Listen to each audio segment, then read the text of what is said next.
No worries, All man. right. We've all been there. It gave me a second to start the recording. I'm just gonna start putting these up, uploading them immediately after the sessions without any editing, so. Works for me. Yeah. All right. So 2 weeks ago, the party, having traveled to the tavern known as the Golden Thimble, in search of a woman named Andorra, who would supposedly help you guys in finding someone Yaro was looking for, or an individual named Orson, who may have more information or knowledge on what the hell is going on with Caffey and then like all the phase shit that's coming after Yaro. You had talked with Andorra, and she had basically she had basically no idea where the hell Orson was or what the hell was going on. Only that she was basically kind of a middleman woman, for Orson and this contact that she kept talking about. And she said that if you wanted to find him, your best bet was to talk to her contacts. You guys chose to do so after being hinted to do so. Yeah, not my best. Hey guys, you should do this one thing. Yeah. Anyway, you guys had gone to meet her contact. Finding out that it was a group of hags. Casimir kind of knew you were going to be dealing with some witchy shit because the night before he had pulled out some tarot cards and done a reading, and found out there's some witchy shit that was going to go down.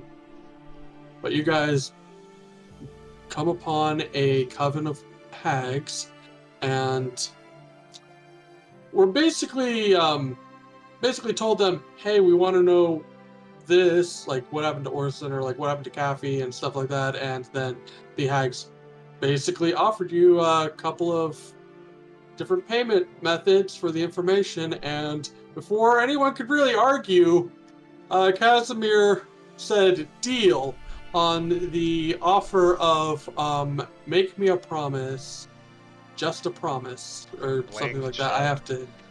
Yep. You just wrote over a blank check. I can't believe you, Casimir. And hopefully he has a plan. Who knows? Of course he does. But after that, you had been given the information that a dwarven individual that Yaro knew, wasn't hold of the information they were seeking. A fellow named Borris Fellhammer. I think Ava just named him Boris, and I gave him the Fellhammer. I can't remember. But yeah, a dwarf, basically, who was staying at a local inn that I didn't write down for some reason. God, I am terrible at notes. You are not.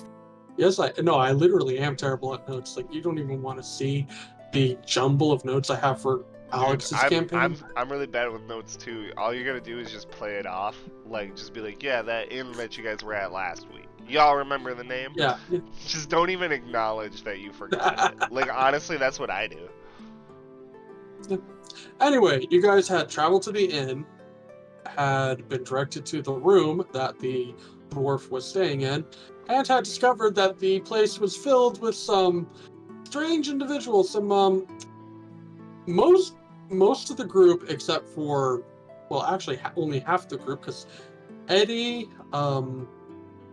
Canis, and Octavius would not have known about these creatures, but Yaro and Casimir certainly did, as there was a group of, oh god, what were they called again? Favelin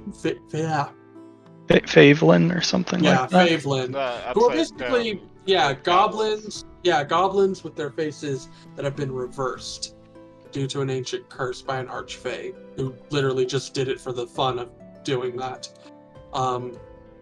And one redcap, who had apparently tied up Boris and were ransacking his room looking for something. You guys had swiftly defeated, I wouldn't say, okay, maybe not swiftly. You had a little bit of trouble. There was a few misses there. But you guys did eventually manage to kill all of the creatures inside. And we had left off just as you guys had gotten to Borris, who is still tied up. And he had looked up to you saying, "What are you waiting for? Untie me!" I don't Which know. I I believe think was- that's gonna be up to our friend here. Right, so in the room currently with Borris is Casimir and Canis.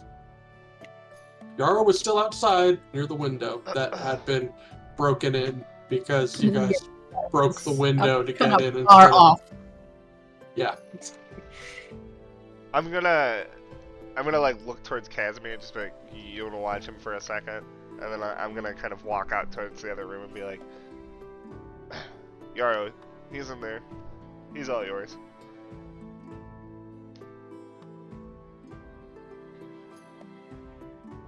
Yeah, Kaz is just gonna be standing over him, like sword not pointed like at his throat, but brandished and ready. I know he's tied up, but you know. All right.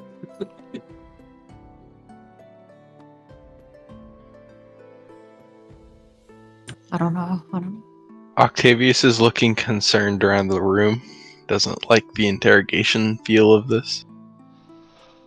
Eddie's just thinking not again and trying to like wrangle the kids away from the situation.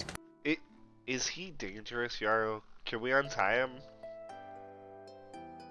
I don't think he's dangerous. But does he know I'm here? No. I didn't I mention don't know your if- name. I want him to see me. I don't think he's dangerous. He was pleasant to me, and he kept me fed, and he was curing my curse. He can't be that bad. Okay, so you don't want him to see you, though. Not right now, no. Maybe you should go wait around the corner. And, what do you want us to ask him? I mean, if you can find a cure to my curse, but without mentioning me. Even though some people say it's not a curse, but we know it's a curse. Yaro, maybe something more realistic.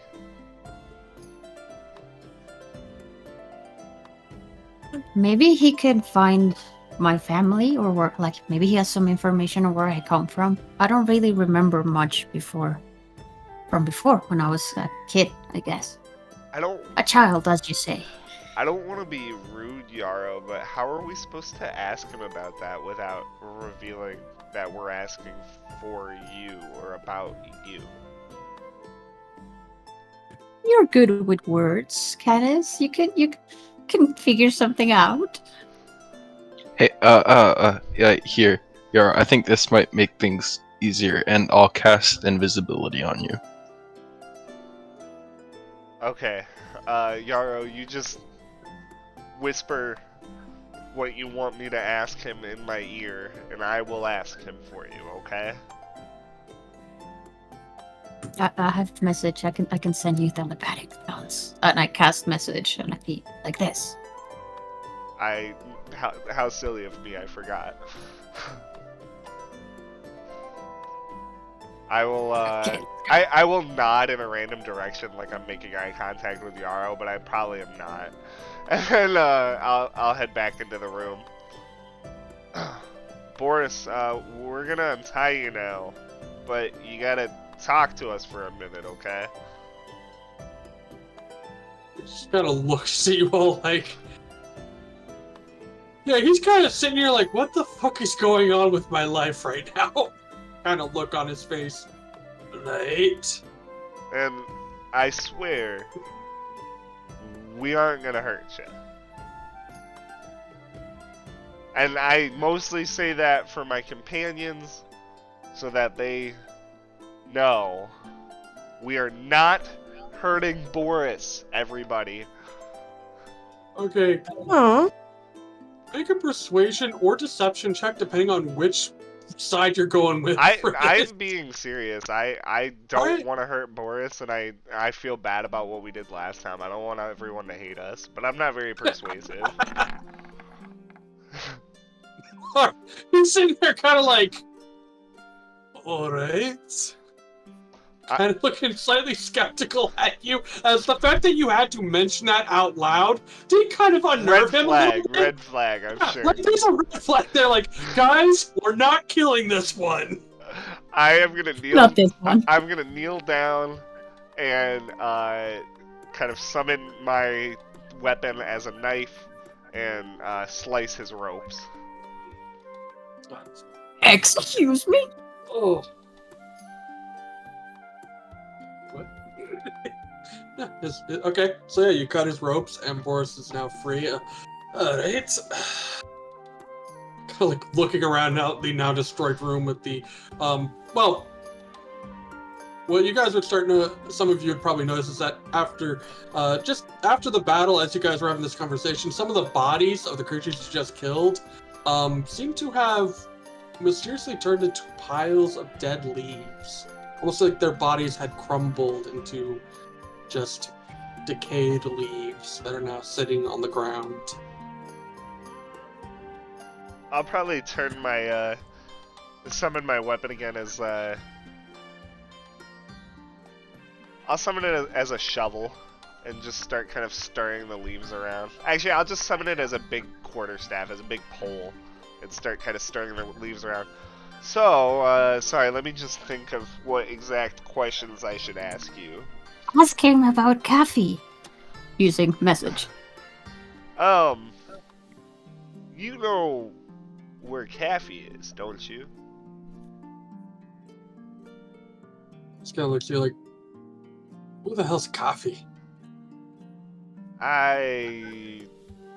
Listen, I promised we wouldn't hurt you, and I swear we're gonna stick to that.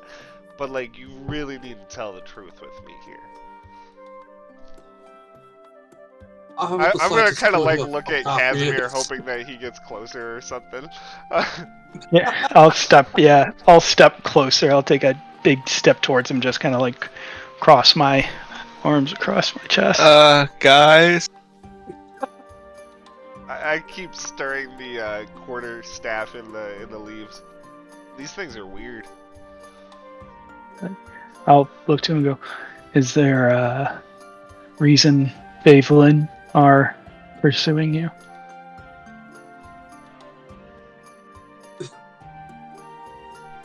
Okay, he's like super nervous now. Just make like a standard persuasion check, just to see if you can get him to be less, yeah, Candace's persuasion there just kind of made him a little, jittery. Okay! He's just like, Let's go! right, not literally certain, they just kind of showed up, tied me up, and started wrecking the place. Looks like they were looking for something. Or someone? Well, no, they found the someone, but they were rummaging through his things. They were certainly looking for something.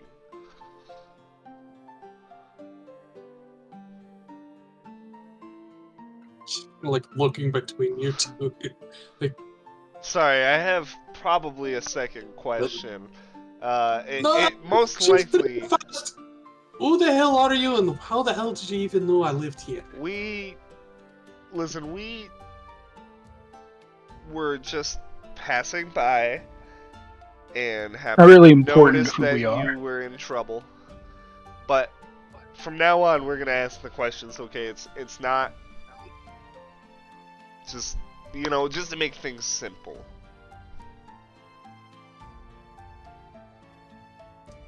Looking between you two guys. Alright. Well, I don't know who the fuck Coffee is, and I have the slightest clue what the fuck these fuckers are doing here. Let me Wait, think we're of in his house? We're in an inn What? that he's staying in. Yeah. Oh, okay. It's like just an inn. Let me think of another question. He's doing that because he doesn't know about the message arrangement because he wasn't there. What do you know about Orson? I mean, guys were really shitty on your persuasions here. He just kind of looks at you like, I could try to intimidate him with that one. I mean, he's just gonna say again, right, I don't know who that is either. I really Think would he's tell lying. the truth. I Guys, why are have you a just bullying this friend- random dude? I have a friend who personally knows you. And they know that you know these people. So I'm asking for a friend. Keep in mind that they know you. Okay? And Ox, I swear, if Mr. What was your name again? I'm sorry. Never said it. Right, I'm asking you now. Oh, we share our names now. Just yours. Mr. Person who randomly came into my house And saved saved your life. me, which, yeah, but now you're, kind of threatening me. And I a bunch of questions have that- not threatened you. Right, so Eh? the big one just standing there in the, full plate armor with the, big weapon, like, sure, not a threat at all. Definitely not intimidating. Casimir, give him some breathing room. Oh, his weapon's not drawn. He's been cross-armed, so I mean, it's still... it's still there. But yeah, Listen, Get- Mr.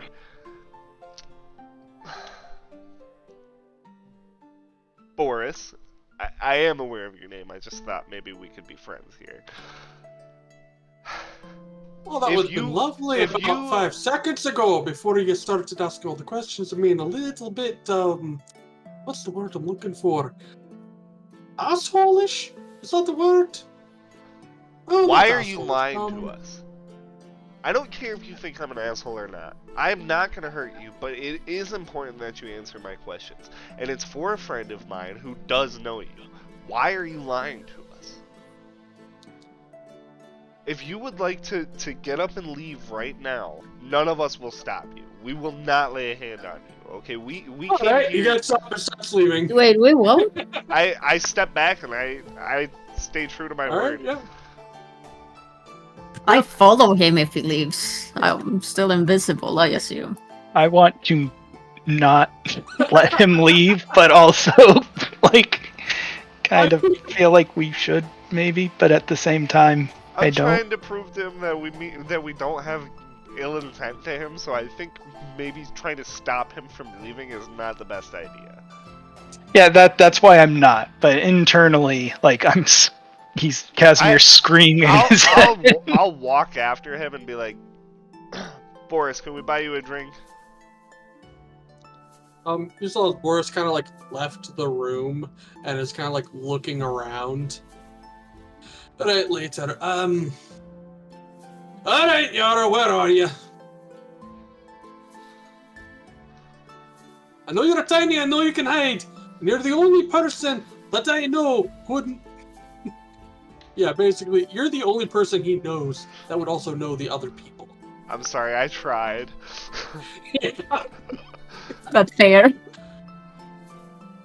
Yaro says nothing and just freezes in place. I don't know hoping a He's Yaro. invincible. We're asking for someone else. But it's not important. Make a deception check. Again, I'm not good at this, but I'll try. Let's see. Insight is wisdom. Yeah. That was not convincing. Yeah. He kind of looks at you like, ugh, for fuck's sake. Alright, where is she? Look, I don't have a whole lot of time here. These people are after her, if that's what you fucking want to know. And I'm trying to get to her before these fuckers do, so that they don't, well... I'm not exactly certain what they plan to do with her. I just know that it's Listen, not going to be good. Boris, she's not here, but I am asking for her. Now you need to answer my questions. She instructed me to ask you these questions, but she didn't want to meet you personally. And I'm gonna have to ask you to respect that, Boris. Listen, we came in here, we saved you, and I'm sorry if you got the wrong impression in the other room, but we're not trying to be assholes. We just need answers.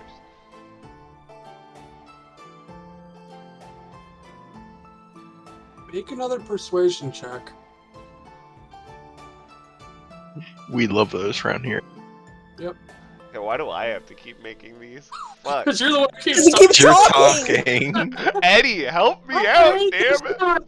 I mean, That's about even. He just kind of looks at you, kind of like, all right. And how do you know Yaro? She's a good friend of mine. Right. Well, first off, I don't know any coffee. Not telling a lie there. Really don't have no idea who the hell that is. I don't. Yeah, no fucking clue. As for these fuckers, again, I just said, they're looking for Yaro. They came in here asking about Yaro, and I told them nothing, so they started rummaging around to see if they could find any clues. Why are they looking for Yaro? Again, no idea. And you said that you were trying. Kidnapped. You said you were trying to get to her before they got to her. So they've been coming after you both for some time then? Well, ever since she originally got kidnapped by this fucking crazy lunatic who broke into her home. Is it the same one that cursed her? I don't know. You know about the curse, though.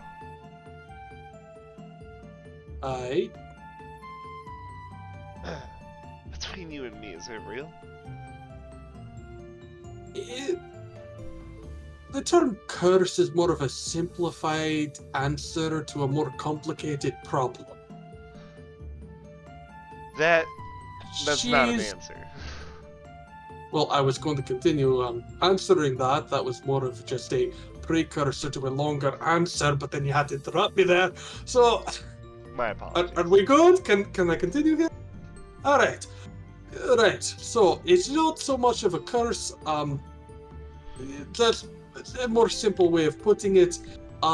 She is, however, not as she originally is supposed to be. And meaning, like her tiny winged form, not entirely who she's supposed to be. I have spent the past 10 years trying to figure out how to get her back to how I assume she's originally supposed to be. Alright, this is a long story. You know, this is probably best if I actually explain this with Yaro here, because otherwise I have to explain it to you, and then, well, I don't know, maybe you explain it to Yaro, or maybe if she actually decides to show up, I re-explain it to her. This is a very long explanation. Trust me, Boris. If Yaro wants to speak to you directly, she will. But you can trust us to deliver your message word for word.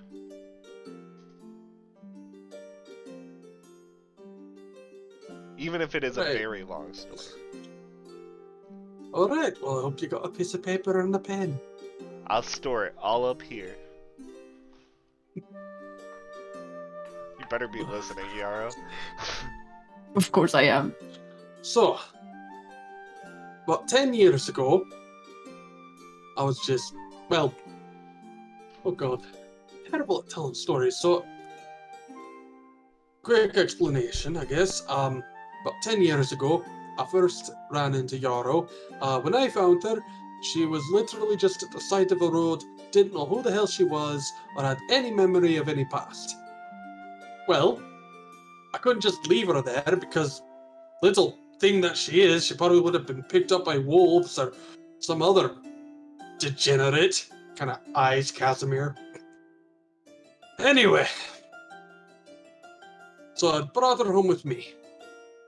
And trying to use some magic to figure out if we couldn't, get a way of digging around for some memories, I came across some strange, well, magical aura about her. Something that is in the realm of transmutation, but wasn't quite. Transmutation is the closest example that I have. So whatever is wrong with, there's some form of change or transformation there. I'm just not certain what it is yet. I was trying to figure out essentially what was going on, which took a very, very long time, as Yaro basically lived with me for about 10 years. Then a couple weeks ago, some crazy lady broke into my home, attempted to stab me in the throat, and ran off with Yaro. I took chase, trying to track her down, and, well, I did pay this really shady guy to kind of help me track her down, but then I found out that he was kind of a piece of shit who did some very bad things, and then I fired him. Of course, that was after he pointed me to Orson. Fortunately, by the time I got to Orson, these little fuckers had gotten to him. So Orson is. Whatever these fuckers are. And you have no idea on that front.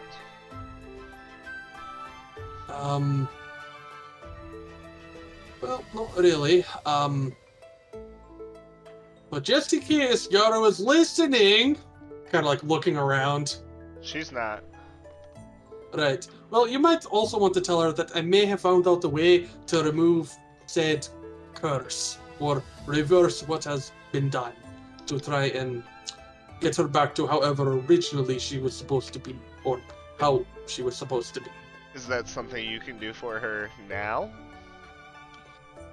I mean, it'll probably take some time, and it's a bit of a complicated, can't really do it like right now here. We kind of have to find a, we're kind of like looking around, how dressed up is Canis in like magical arcane shit? You look like a wizard, basically, right? Yes. And I also, it looks like I have a suit of plate mail on that's just made out of, like, shimmering magical energy. Right, so you might be able to understand this. The spell required to undo what is done is more of a, a ritual, that requires a great deal of power, and in order to get that amount of power, I have to go to a location referred to as a nexus point. Now, a nexus point is where, well, oh god, you see, now here's the whole goddamn explanation. I'm probably going to explain this again when Yaro's here, but whatever. Anyway, a nexus point is where certain ley lines, which a ley line you could think of as sort of an underground river, but instead of water, it's a great deal of magical energy. A nexus point, God, I'm getting fucked up on my own words. A nexus point is where multiple intersections or multiple, God, losing words. You kind of get what I'm saying here, where multiple But channels. Borris, you didn't explain that much. Where? Yaro talks and Borris is just like, alright, I knew you were here. Yaro. I don't know if I can stop being invisible, or Yeah, you can just drop Octavius. concentration. Yeah, it's a concentration spell, so you can just drop concentration. Yeah, but she didn't cast it, did she? Oh, right! No, she can't! So so, yeah, no. You have no idea how to drop it. It was a minor illusion, that's all. Mm-mm. Well, anyway. A nexus point is where multiple, ley lines so essentially where's cross each the other. nearest one? Well, you're basically standing in it. It's the city itself is kind of a large nexus point. We just have to find a certain area within the city that has the most amount of power, and then we can use that to charge up the ritual to turn her back. And where in the city would have the most amount of power? The Ghost Spire?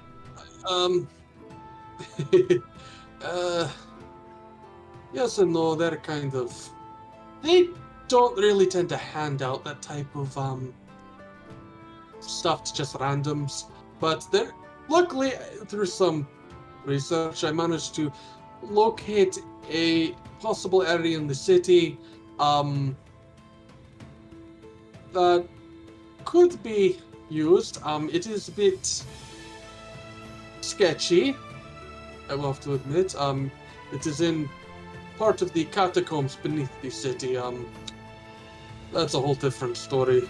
But you can do it. You can turn me back to normal. Yes, Yaro, wherever you are standing, I can turn you back into whatever is normal for you. Actually, might as well drop the spell. Yeah, fair enough. And I'll drop it. You drop it, and then Yaro shows up on the windowsill. Boris is like, "Oh, finally! I've been looking for you everywhere." I told you you wouldn't have to repeat yourself. I was being honest. Yeah. But yes, Yaro. So you can turn me back. Okay, let's go. Yes. We can just go and remove the curse. And I'll be a human again. Right? It'll be something. Yeah, I think, to be honest, it's kind of like whispering to Candace at this point. I didn't actually tell her she was going to be human again. It's just she kind of went with that, and I didn't have the heart to say no. I don't actually know what she's going to become. Yaro, he didn't. He said that you would become what you were before. Right. A human. Right, okay, I mean... I sure. guess that could be it? Yeah. I mean, as close as any answer I got. So, I mean, yeah, if we want to do this now, we're just gonna have to find, let's see, I think the entrance is somewhere north of here. Actually kind of good that you're with a group of, well, let's see. How well are you all at, taking care of yourselves in a fight? Most of us do well. I'm gonna kind of glance at Eddie. I sheepishly scratch my head. Right. So there are some risks to doing. Well, for one, we do have the risk of these fuckers tracking us down while we try to do this ritual, but the location I found is not, it's ideal for the amount of energy we need for the ritual, but it's,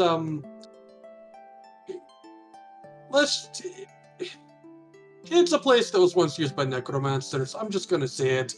Like a really long time ago, most of them are dead and gone and it hasn't been used in a while, but I'm not really certain what dark shit could be down there, so... I bet you... Yeah. I bet you 10 gold pieces that we find a Tannis down there. I don't know who that is, but sure. I'm afraid 10 gold pieces if I don't find this person. Sorry, I I was guess. talking to my friends. He's a rat. Don't worry about it. He likes dark places like that. You know, if you meet him, you'd probably understand the joke. Probably, I guess. But wait. I mean... Kaffee was not crazy and kidnapped me. Kaffee saved me and freed me from... Oh. She literally broke into our home. She literally tried to stab me.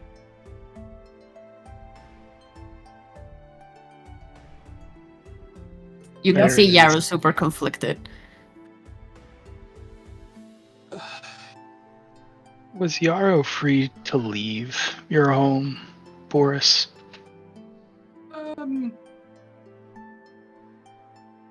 Alright. And he's gonna say that Not- and while looking at you, looking at Yaro. I mean, not I really. I I did didn't have know a there was bit of- another world. I was trapped in a jar Boris. It wasn't a jar. It was just a nice, safe sort of A cage. A It was a terrarium? cage. No, it was You know what, Boris? That's fine. Just turn me back to a human. Wait, And I don't want to see you again I after just that. wanted to make sure nothing bad would happen to you. I mean, Yaro, So he you put you in found- a cage? it was not a cage. Hold Right, up, so let me- I'm asking my friend. Yaro, he put you in a cage? I mean, it wasn't like a cage. It was a nice place, but it was very small, and I didn't know there was something else outside. So let me get this straight.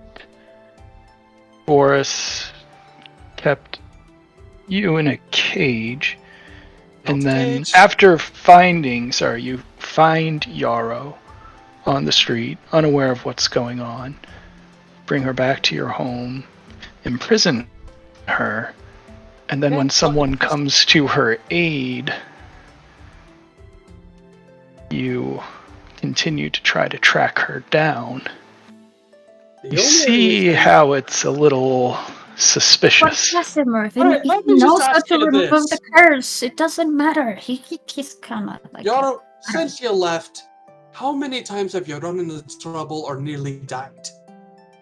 Just answer me that. How many times have you Well- run into danger that you probably wouldn't have run into if you had stayed with me? Not a once. But, I regret but that's saying part we of weren't the gonna life, have Boris now. isn't it? I've been I've been in a lot of trouble, but they have been here to help me, and Hey, and what would have happened if you hadn't run into these folks? then I'll defend myself, Boris. I don't need you to defend myself or to tell me what's good for me. You don't know what's good for me.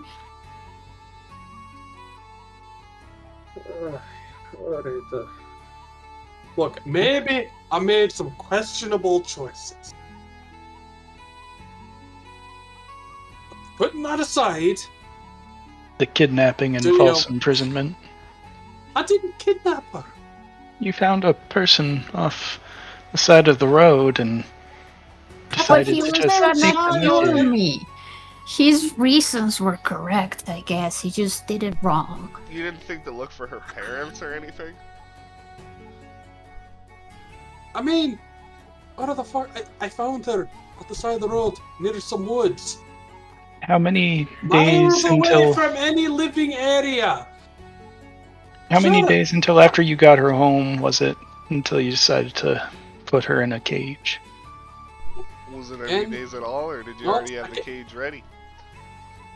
Because if you did, that's really concerning. Well, I mean, it took about a month to get the thing actually set up, but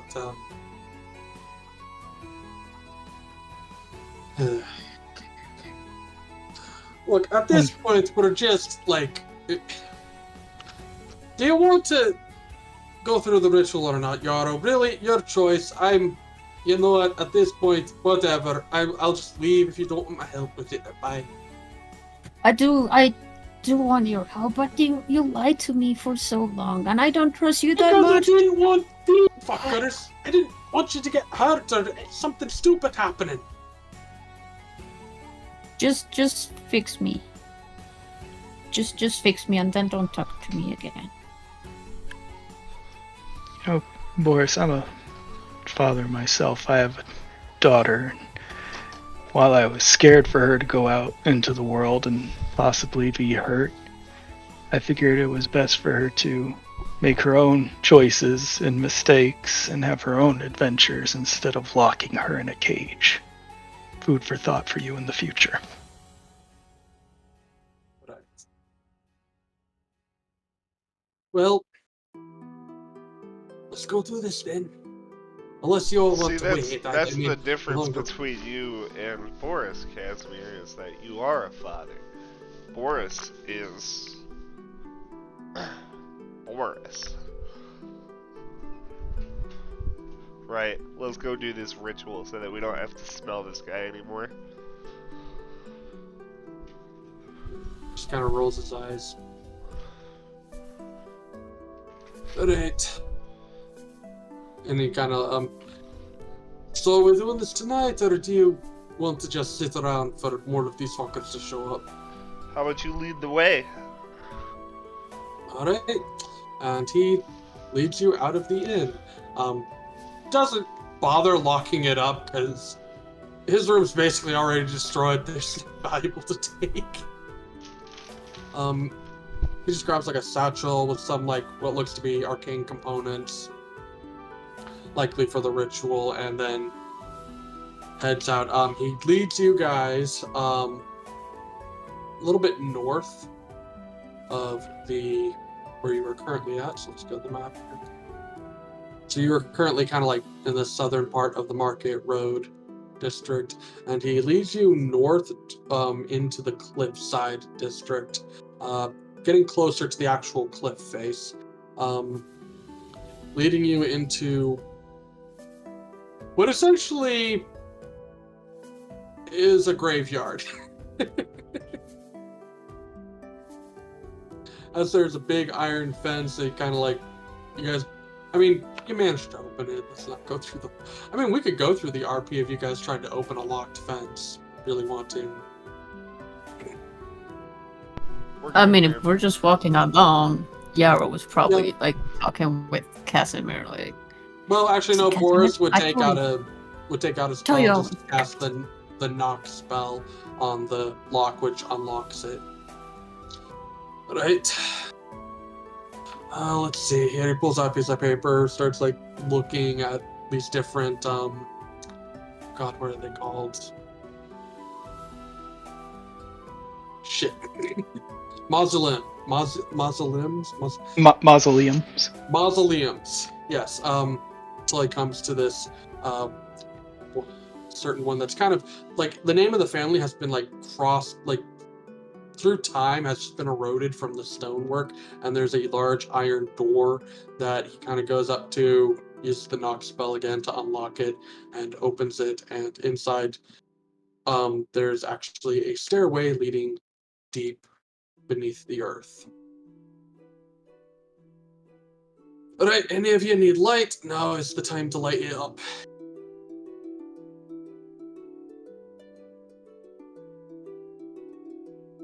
I can I'm see the gonna- dark. I I'm gonna can't look see in the to- dark. I was gonna say I'm gonna look to Eddie and grab his sword. Does Eddie use a sword?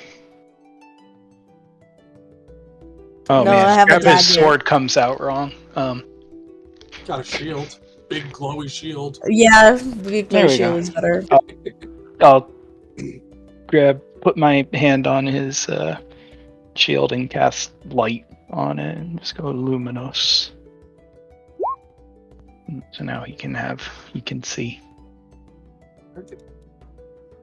Wow, Thank you. I'm kind of surprised the light isn't like an evil-looking mythic purple or something. Oh, it is. It is. It's definitely purple, and there's like some flecks of black in there and blue. Maybe some lime green. Bro, that's so edgy. Alright. Yeah, big edge. So from here on out, I would keep I'm losing words. Why am I losing words? Just to keep an eye out for any creepy necromancy shit. This place, well, it's creepy as fuck. Got to be honest. Language. Alright, and alright. Haven't been around you in a while, so I guess my tongue just started slipping. Anyway, he basically starts leading you down these stairs that just begins to go deeper and deeper under the city. It takes maybe about 20 minutes of constant walking, going down. You end up in different corridors that he kind of like takes some turns, leading to other staircases that you keep heading further. Sorry. Casimir, I'm gonna get fixed. Yes, little one, you're going to get fixed. Not that there was anything wrong with you in the first place, though. But I'm happy. I that mean, you're I'm not like this. I'm not tiny. I can be big again. And then you all can stop calling me child. That'll be fun. very well. I'm just happy that you're happy. Do you recall for certain what you were before you met Boris? I don't really remember anything before Boris. Because, I was cursed and that removes my memories. That's what Boris explained, right? Right, Boris? But I do much. As he continues to lead you down deeper into this catacomb. Yaro, he already confirmed, or confirmed that he more or less lied to you about the curse, saying that it was a simplified way of saying things. So I don't know that I would trust him. Well, might not be a curse, but he did say it was something. But I don't look like this origin. This is not me. So I need to find me.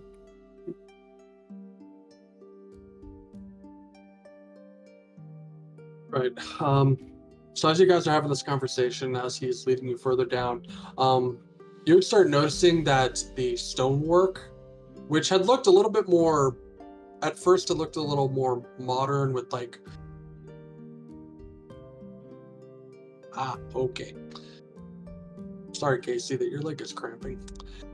Anyway, when you originally entered, the stonework was more like these marble bricks that had been in place. But as you start going further down, the bricks seem to change and become more of like, sort of like random rocks and mortar that have been set in place. More like, less like brickwork and more like the walls turn into like these sections of like random sized rocks that are just been placed there, and basically through just weight and pressure are keeping the walls like set. As you continue further and further down, there are a lot of like antechambers where there are just like crypts and like skeletons that have been placed into these like alcoves in the walls. Eventually, though, after 20 minutes of going down this dark ass place, you do come upon a set of large stone doors. On each door is a carving of a skeletal figure. Sort of just two skeletons, not really any. They're not holding any objects or anything. They just kind of look like both their hands are kind of like going down towards where basically the large ring opening things are. The hand rings for the opening of the door as a decorative thing. And Boris kind of turns to you guys like, all right, so who's strong here? Got anyone who can, yeah, Octavius raises his hand. oh, Oddly boy, enough, you probably will. want Eddie here. I'm kind of like looking to the ground, and I was like, okay, what can I do for you? Right, just need you to pull the doors open. I tried last time I was here when I was scouting it out, but I'm not the strongest dwarf, gonna be honest. So yeah, just basically open the door.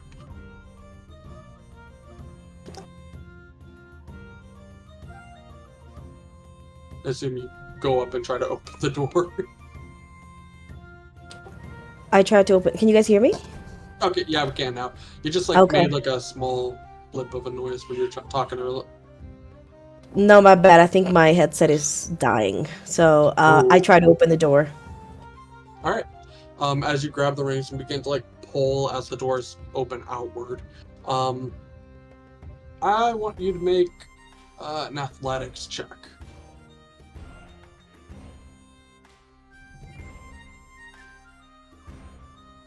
Fuck me. As you begin to pull, there's just the slightest movement of like dust on the door, and that is as far as you get. These doors seem pretty heavy and like they have not been opened in a really, really long time. Casimir, perhaps I can talk or help. I mean, yeah, I'm sure you. Yeah, go ahead. Yeah, sorry. Well, we could do it together, Eddie. There's no need to. There's two You see his doors. face like soften and like smile a little bit and like, yeah, let's try it. I'm gonna help Eddie so Eddie can have advantage. All right. So Eddie roll. Oh shit! Thank Jesus! Thank Jesus! That's what's up. With The your power of help, friendship. Casimir, like Power of friendship. it was actually like less of you physically helping. It just seems like that little speech that you gave him, like that little like talk, was enough to get Eddie like pumped up, and he just opens these doors like using all of his muscles, pulls and opens the doors, leading into a dark chamber beyond. I'm just gonna hand on Eddie's shoulder and just give him like a approving head nod and smile. I smile back. Boris kind of looks at you like, all right, good. Let's see what we got here, and heads inside. Do the rest of you follow? I assume Yes. Yes. All right, so as you guys enter, those of you with dark vision and Eddie with your now light, shine onto a large chamber that almost looks like it may be some sort of cathedral. But the first thing you notice are the amount of human bones and skulls that have been placed into the walls all throughout this chamber. I can see why it was used for necromancy. How big are the bones? About human size. They're not tiny bones. I mean, there's some bones that look like they may belong to like halflings or gnomes, maybe slightly smaller creatures, and some skulls that look like they may belong to like an orc or dragonborn. But there's a number of humanoid skulls and bones all placed throughout the place, and some of them like almost placed in decorative like art pieces. This is macabre.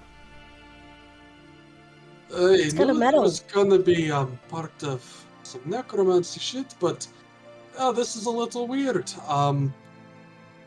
You do see some like statues of skeletal winged figures, and at the other end, at like where the main altar is in this cathedral, there is what at first you guys think is a tree. Looks like it is growing out of the front, but as you get closer, you see that this is a tree that has been built, and human bones have been used to craft, as the branches reach out and end in these humanoid-like hands.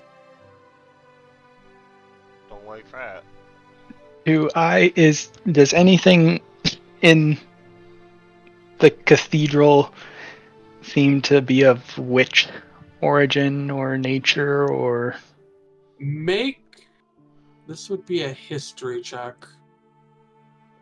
Or since you're a paladin, it could also be a religion check. No, history. I'll go with that. It's either that or a 18, so whichever. Nothing particularly witchy. Really necromancy. Like, you do know some witches that use bones, like bone magic and shit, but this very much screams necromancy.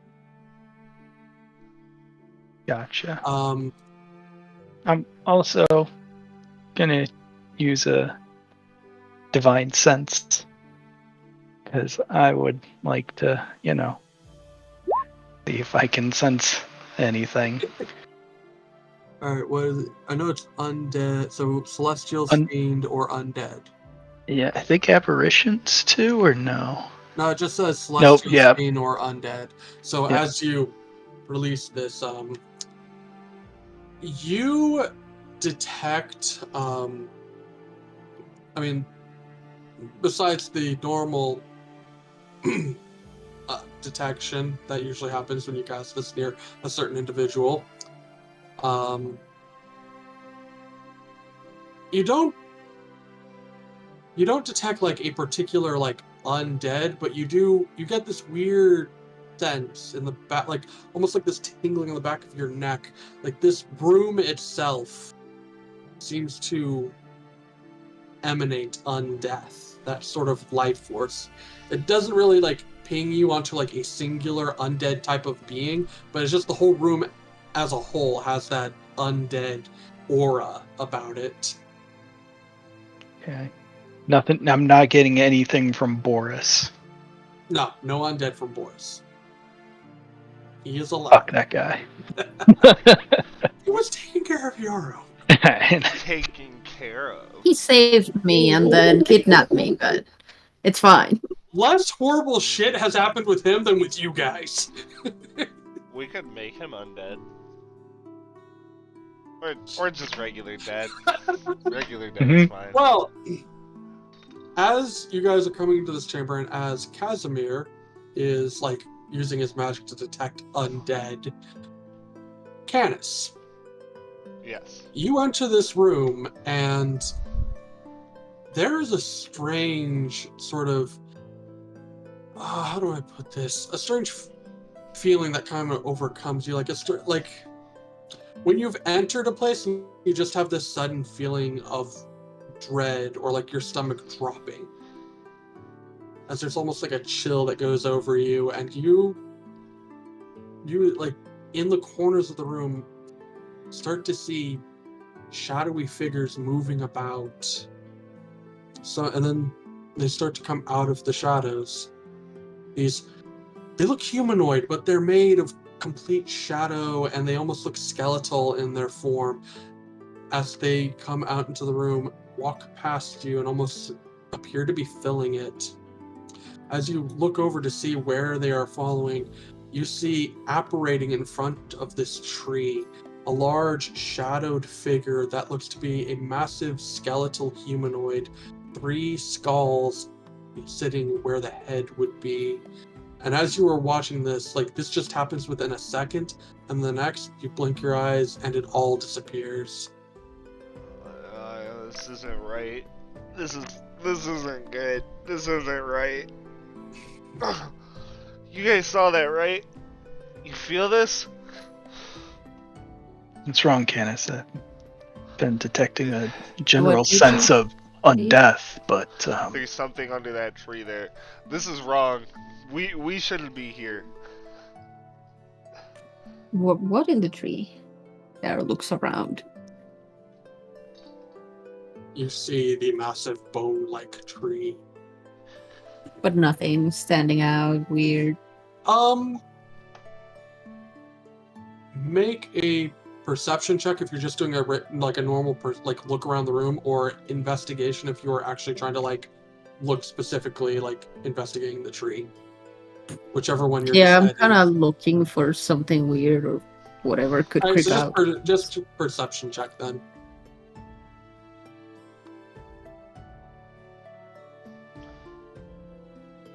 I mean, it looks fucking grim as fuck. I mean, it looks honestly pretty fucking metal. But yeah, it's a room full of bones and skeletal pieces, so it's probably not right. I'm gonna continue to like freak out. I'm like breathing really heavily, and I'm just gonna start like I'm gonna like go down into a fetal position on the floor and start rocking back and forth. It's not right. We shouldn't be here. There's nothing there, just bones. Just breathe in and out. I throw up on the floor. 1, Oh god. 2. Okay, yep. Okay. Right, well hopefully we don't have to be here that long. This ritual should only take a few minutes. Just got to... Right, the main reason I was hoping you'd come along is because you can kind of see this place is creepy as fuck. When I start doing this ritual, it is likely that we're going to start drawing attention of certain entities. We're in the corner. And it's under the tree. I'm gonna. You guys look around and you don't see any of these shadowed figures. I'm gonna go anything he's over. talking about. I'm gonna go over to like where the tree is, and I want to investigate it very thoroughly. Okay, make an investigation check. Super good at those, and by super good I mean not at all.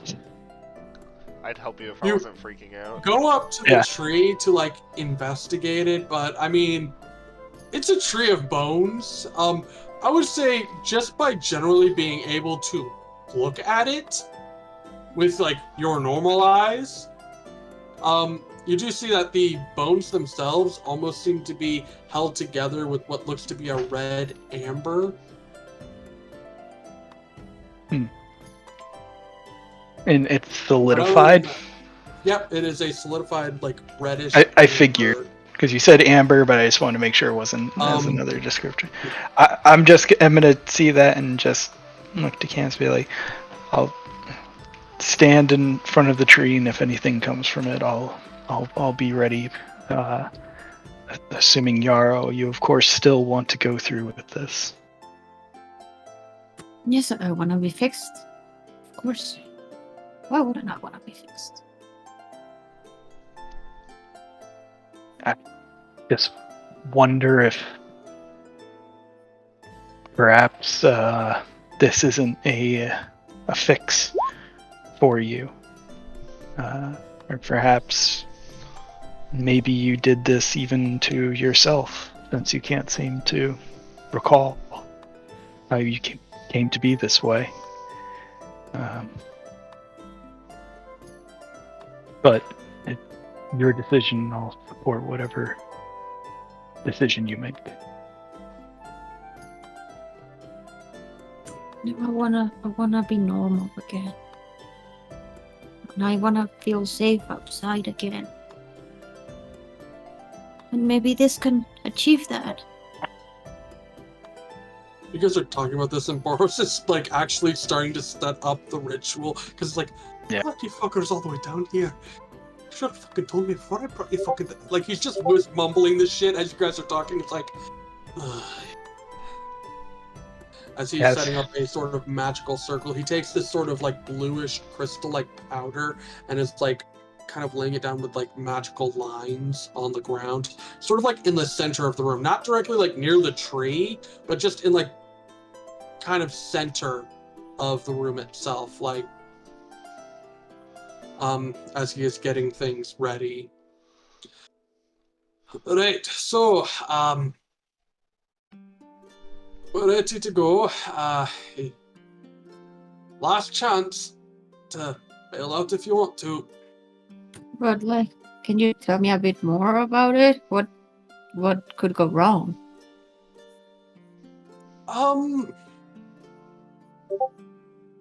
I mean, worst case scenario, nothing happens, and you stay like this.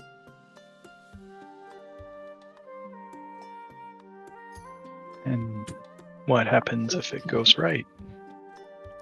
Then she will Normal.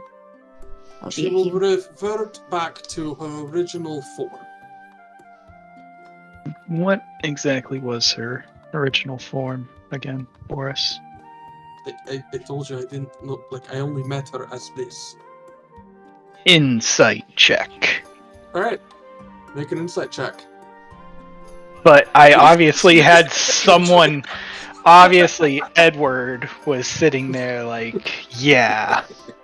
What is going on here? Yep, nope, he seems to be telling the truth. I mean, as far as you know. You only met the guy, like, recently in the past hour, so... Yeah.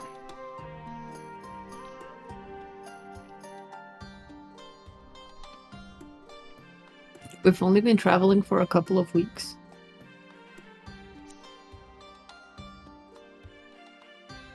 This, A few.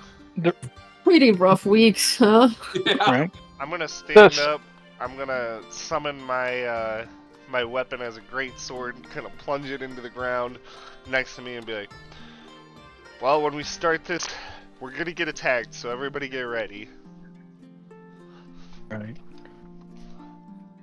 I want to look at the circle thing that he created and like any of the components that he used. Do I recognize any of them? Anything that he's done or used? Make an Arcana check.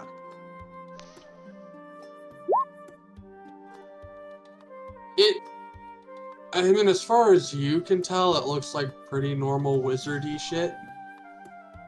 Gotcha. I have an approximate knowledge on many things. Yeah, for real, I do. That's what I usually do when I roll really shitty back to back to back. It's like I'm swapping out my dice, so I refresh. Alright, well, Yaro, I just need you to stand in the center. Where do you guys want to be situated around this circle? As close to the tree as I can. I was about to say, I told Canis I was parked in front of the tree, but if he would rather be there and I assume you have, the cat? Yes, Flat but cat? he's Flat in cat? owl form. Okay, you have your owl cat. My meow. yeah. I like to be in the circle in a way that I'm at 40 feet away from the tree. Well, you can't really be in the circle with Yaro. That's kind of like you. So basically, near the circle, but 40 feet away from the tree. Yes.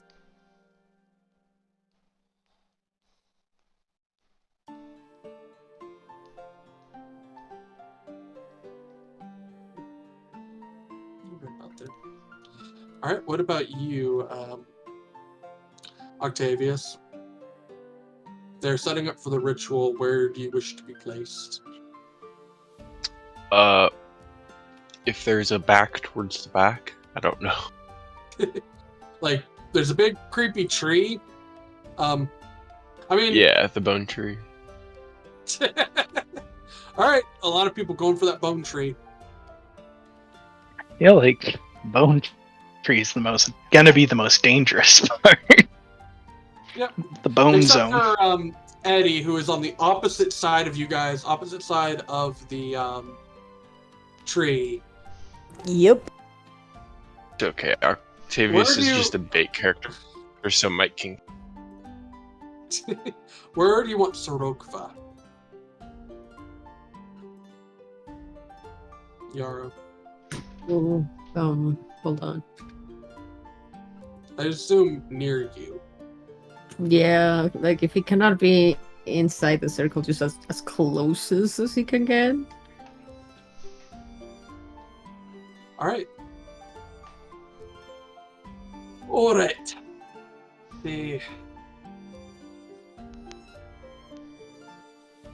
Alright, let's see what we can do here. As Borris takes out what looks to be a sort of like a crystal ball looking orb. Candace, you and Octavius would recognize this looks to be like some sort of arcane focus for the spell. As he begins to whisper and speak these incantations. As he does, the circle begins to glow a little bit, and suddenly there's these like little sparks of blue arcane energy that are kind of just going off a little bit. For those of you, which I think is everyone, who has can use magic and cast spells, you do feel in the air there is this sort of electrical charge that kind of comes with just being near large arcane spells, like places like this. And suddenly the bolts start to get bigger, and they kind of like start going off, and they start to like sort of swirl around the circle in a sort of cyclone-like effect. Yaro, you feel like little bolts suddenly like hit you, but not like there's no pain. It's just like it's like the equivalent of like if you I don't know, like lick a battery, like there's a little like buzz. Not really Yeah, like I got you. painful- Yeah, there's just like a little buzz. as he begins to speak more and more. And as he does, suddenly, which I probably should have said this when I was describing the room, but there are 6 large sconces, like kind of following from the door towards the tree. And as he is speaking, they suddenly burst with a pale blue flame as they begin to swirl, almost like they're being activated due to the nearby arcane ritual, as the power in the room begins to build and build. And then as he appears to be reaching the sort of edifice of his cast, suddenly there is a bolt of black shadow-like energy, like similar to the blue arcane bolts, but just a black bolt of energy that suddenly shoots out of Yaro into the orb. And as it does, all of those... We'll get to that. As it does, all of the blue sparks that were near, that were like shooting around, kind of like swirling around the circle, suddenly burst outward, and there are dozens of these bolts of black electrical energy just shooting out, hitting stone and kind of like bouncing off. You guys are luckily standing just outside the effect of this, as you are chosen to be near the tree. But you can see as the bolts kind of like fly past Borris, whatever orb or magic he is using to use this spell seems to be giving him some protection as the bolts kind of like move around him. Sorokva, however, is really close, and I need him to make a dexterity saving throw, Yaro. As he is standing danger close to this ritual. Alright. Mike's just gonna kill your dog. Nope, he made it. So, as the bolts are like shooting past, Sorokva just kind of like ducks down, and they just kind of like shoot past him.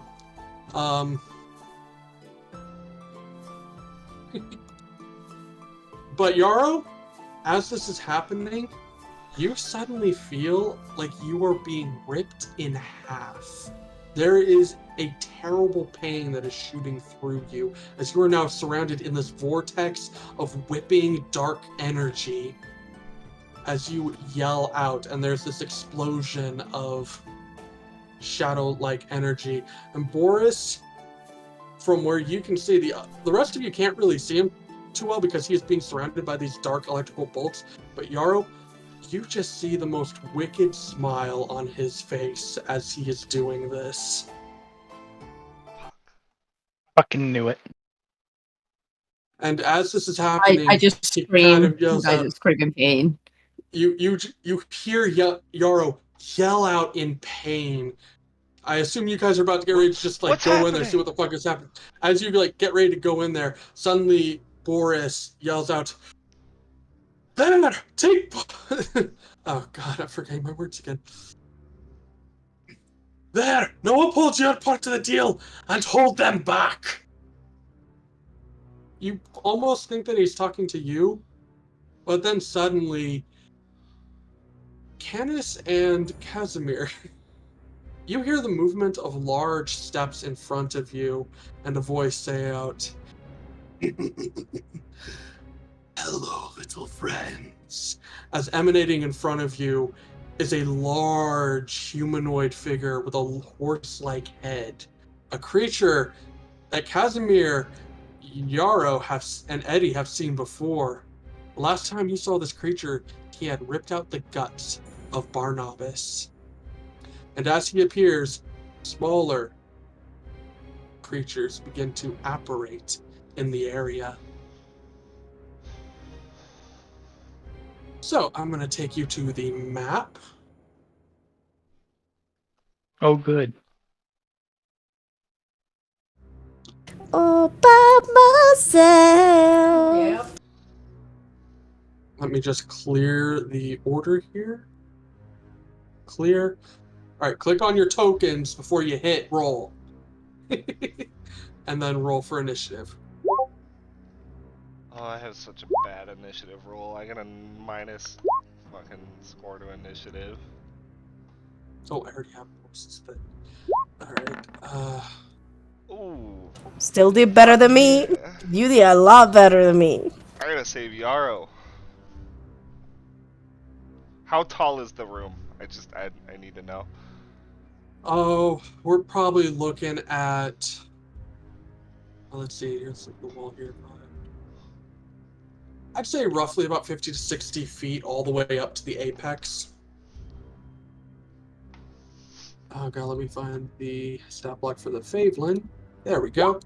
Now I, as a DM, have to roll all these initiatives.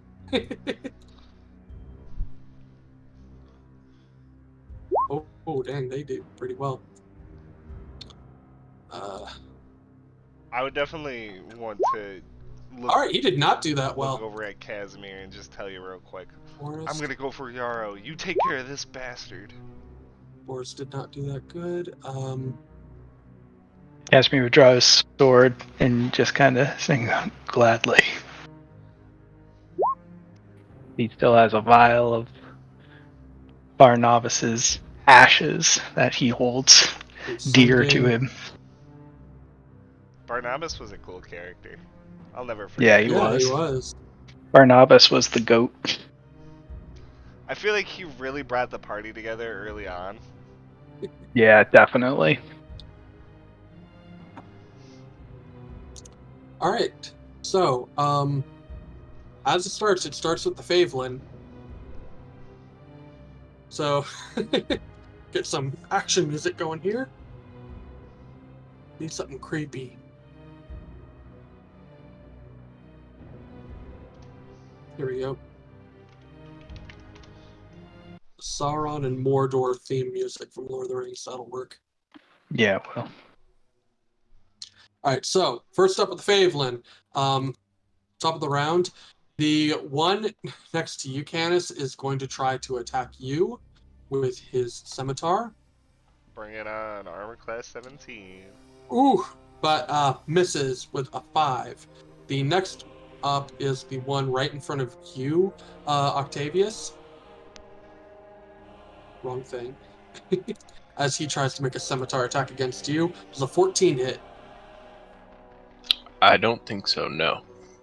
Alright, as he comes in, you're just like... Actually, you're about the same height as him, but you just manage to duck away as the scimitar comes flying towards you. Next up are the two on the other side. So the one over here is going to take out his bow and actually try to shoot you, Canis, with his bow. Bring it on. 23 hit! 23, yes. Even if I shielded, it would hit. As he pulls out the short bow, fires. As you were dodging the scimitar of the other, you actually pull back into the firing line of the arrow as it strikes you into the shoulder. Next up is the one over here, next to Octavius, who is going to fire his short bow. 17 hit. Yup. Same thing. As you were dodging one, you just move into the freaking fire line of another arrow as it slams into your side. Shit. These ones are... Yeah, the ones near the ritual. Well, I guess the one near Sorokva is going to try to take a scimitar attack against Sorokva.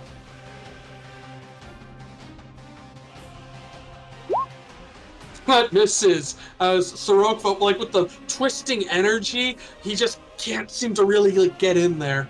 The other two down low, though, one is... This one's gonna like move over towards you, Eddie, and they're just gonna flank you, and both are going to attempt to scimitar you. Oh damn, they are rolling real low tonight. Okay, but fortunately, you seem to be getting better at this combat thing, as you just bring up your shield, block one, and just don't even block the other. You just like stare this guy down, and he kind of backs off. Yeah. And I think that is all of them. Yeah, so next up is Canis. I'm gonna look towards Casimir and nod, and then I am going to use my mystical... What is this? My mystical Athlete? athlete So I can cast Spring Heal and Quick Step at the same time, and their ability is basically doubled. So I increase my movement speed by 20 feet, and I can jump 20 additional feet, and do a running long jump or high jump without running first. So I will take the opportunity attack, and no, I don't have to take the opportunity attack. I'm not going to leave this guy's range. I'm just going to jump right over his head and land right over here. But I do take the opportunity attack from this guy.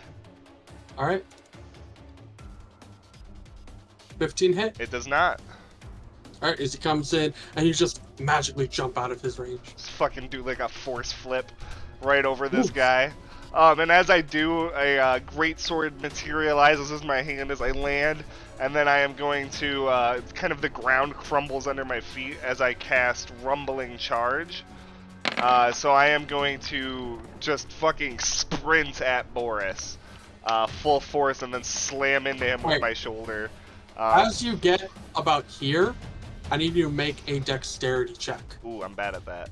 Or dexterity save. Yeah, I'm bad at that. Save. Okay, Nice. you manage to like you see these bolts of black energy flying past you, but you manage to get past them and get up to Borris, who is almost covered in this, like, the tendrils are wrapping around him almost like an orb, like a shield almost.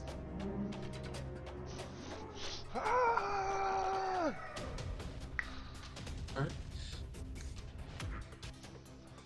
Oh wait, yeah, so it's a strength save? Yep. You immediately move 30 feet and strengthen the path of blocking.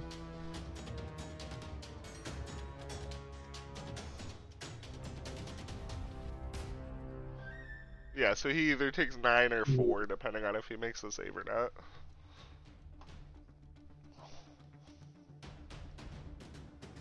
Well, here comes the issue. In order to do this, you managed to dodge the tendrils that were moving past you, but he is literally like wrapped in almost like an orb of this. You would literally be bashing into these tendrils to try to get to him. Even though I'm elementally imbuing myself with the power of a landslide. This is dark shadow magic, dude. Do the tentacles have a HP rating? Or a hit so point what you're value? trying to say is if I do this, I'm gonna take damage.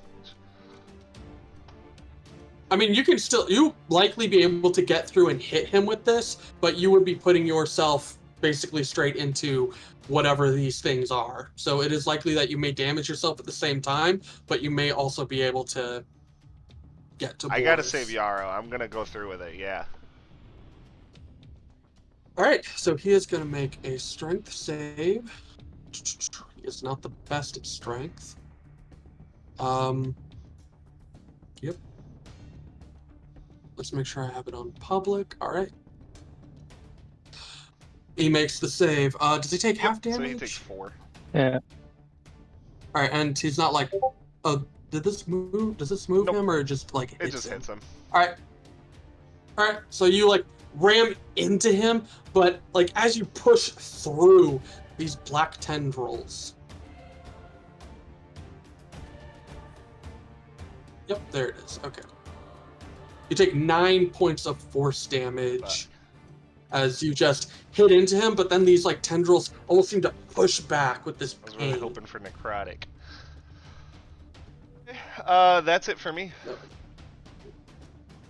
Alright, Casimir, you're up, and you see the big fucker right in front of you. Casimir is gonna take a swing of how long I've waited for this day. And Oh, right. Before you go, at the end of Canis's turn, he just appeared to basically be like maniacal, and he's going to use a legendary action to use 2 points and cast invisibility on himself to go back to invisible. Is he invisible and undetectable? Or just invisible? Just invisible, so you still attack could, him, you just like, get if you, disadvantage. yeah, you could still attack him, like, if you think he's still there, but, yeah, you don't know if he moved anywhere. Yep.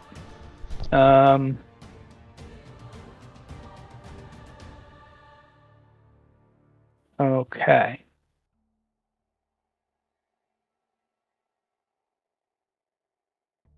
Sorry, give me 1 second. Just because I wasn't expecting that. When Oh, I'm sorry. creatures, Could I have Hopscotch have given the help the help action on attacking that big dude? Because I forgot to even move Hopscotch. So I'll allow that it. way, Casimir, if you want to attack it still. Your first attack will, like, Hopscotch seemed to, like, almost jump onto him and almost, like, claw into his leg when he turned invisible. So, like, you can see a visible Hopscotch clawing onto an invisible form, so you get a straight roll for at least his Gotcha. first Hopscotch attack. is His goated. first attack. Yep. Hopscotch the goat. No, my question was going to be, do creatures when they turn invisible and they're moving, they don't have to make a stealth check or anything dude, like that? I can't if they're recall. invisible and they move, do, they definitely still provoke opportunity attacks. Yeah. No, I disadvantage. Like, attacks Right. against them are just disadvantage. I'm just trying to, because I was with my limited spell slots, I was gonna consider putting hex on him and giving it for like stealth or dexterity or something. Oh no, you would. Yeah, you have to be able to see him to be able to do that one. So you Oh yeah, the creature that I can see. Yeah. So yeah, I should have read the first goddamn line. All right, so yeah, I'm gonna pull my sword out and just kind of twist it around my wrist and go, "Oh, how I've waited for this day," and take a slash at where I believe he to be, thanks to Hopscotch. All right. 17. 17. That hits. And I'm gonna smite it. Ooh. As you come in with your blade, kind of like where Hopscotch is clawed into, like where one of his legs is, as you bring in your blade, and you slash, like, right above Hopscotch. Just right across where his leg would be. And that is, oh god, that's some damage. That's, Yep, those are numbers. 16 plus 12, that's 28. Yes, sir. Yep. Oof. As you come in, and you do a deep gash to him. And oh god, I have to check invisibility again. It doesn't go away if you're hit by an attack, right? It's only if you use an action and spell. I'm not. Hold on, it's on his thing. I'm just gonna read it. It's on his thing. I think it just ends if you. Yeah, no, it just ends if attack or cast a spell. Yeah. So it doesn't happen if you hit him. All right. Yep. So after you hit him, you kind of scare Hopscotch a little as the blade was kind of close to him, and he kind of jumps off. Now he's a bit. The guy's back to being invisible. Yeah, and I'm just staring near the. You took a very dear friend of mine away. I'm gonna do the same to you. And then. Nope. Okay, I won't do that. That's my turn. All right, Yaro. At the beginning of your turn, I want you to make a charisma. I am in pain. Can I move? We're gonna find out. I want you to make a charisma saving throw. Yes. As you feel him kind of pressing this magical energy into you, kind of fight back with your own magical energy, which is charisma. So you were kind of pushing back against the spell.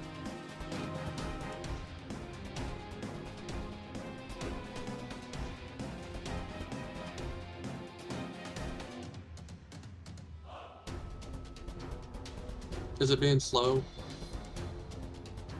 It is. I clicked it and it's also super laggy.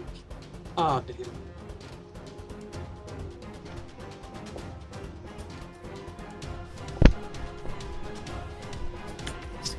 Reload, hold on. Yeah. It's like the worst time for lag.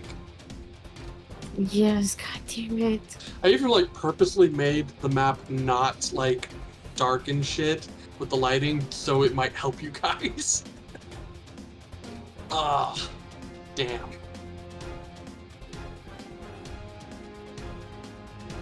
Now it's stuck reloading. It's not even reloading correctly. What the heck? Ash, are you still good? I had actually some issues as well. Like I lost part of the audio when she was talking. I heard her in IRL, but Oh, there it goes. just not online. Oh, I already well, closed the character sheet. Oh, damn it. well, your thing did come in. So Yeah. you rolled a 16 for the first roll that went through, which does save from this. You managed to fight back the magic. You are considered grappled. So you can't move, but you can still use any of your actions or any of your stuff. It's just the magic seems to be holding you in place in the spell, but you do see through this magic Borris in front of you, and you can't see through these tendrils, like all the shit going on outside of it.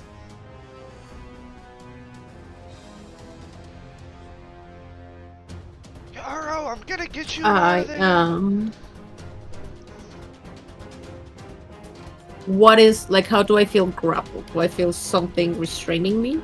Yes, it feels almost like this dark energy that is like emanating around you is almost like holding you in place. The spell that he is casting is magically holding you in place, but it's grappled. If you had failed, you would have been restrained.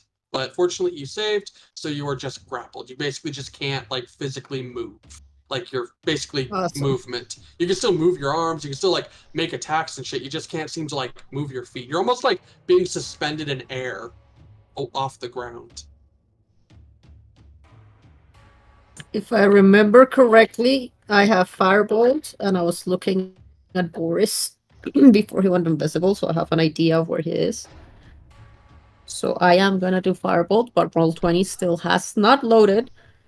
So, Oh shit. yeah. Time to break up the dice, Ava. I do have a d20 nearby. I do have a bag of dice nearby. I trust you enough that I will allow you to physically roll. I can get your character sheet here and tell you what you're... At least until you guys can get stuff. Awesome. Can you tell me what to roll? You're trying to do Fireball. Boris is not invisible. That was the other monster, the big horse guy. Oh, okay, cool. So I'm just gonna... Jesus Christ. I'm gonna shoot... I'm gonna do that at 2 Boris. Alright, so you get a +6 with your spell attack. So go ahead And and is roll that a D... D20. So we'll roll a D20 and we'll add 6 to it.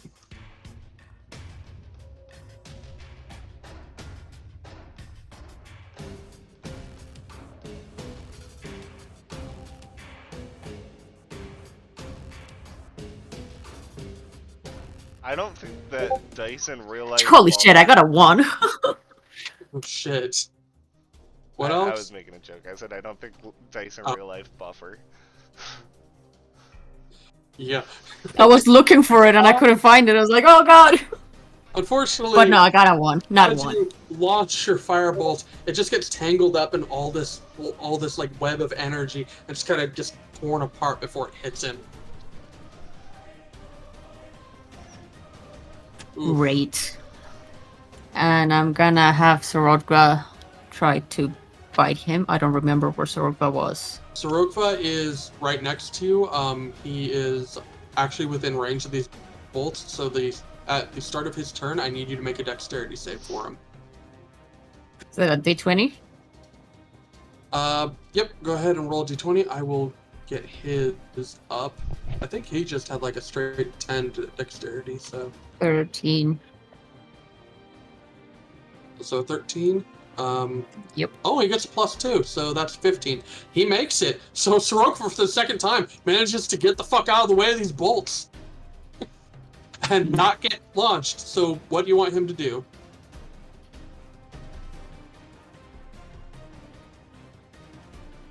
Try to bite Boris. Oh no, he has one thing in front of him. Oh, okay, this thing has loaded. It's gonna bite the thing in Sweet. front of him. Alright, you're gonna attempt to make an attack using this sheet, Yep. or we can, yeah. This is like the worst fucking time for this shit to happen. There we go. It's working now. Oh, Jesus. God. Unfortunately, as you come in for the bite, the creature just kind of like jumps back. You know what? I need to use... You know what? Yeah, I keep forgetting to use their reaction ability, but as the attack misses, he uses Fade, which basically just lets him randomly teleport to a spot within 30 feet. So I'm just gonna like roll a d8 here.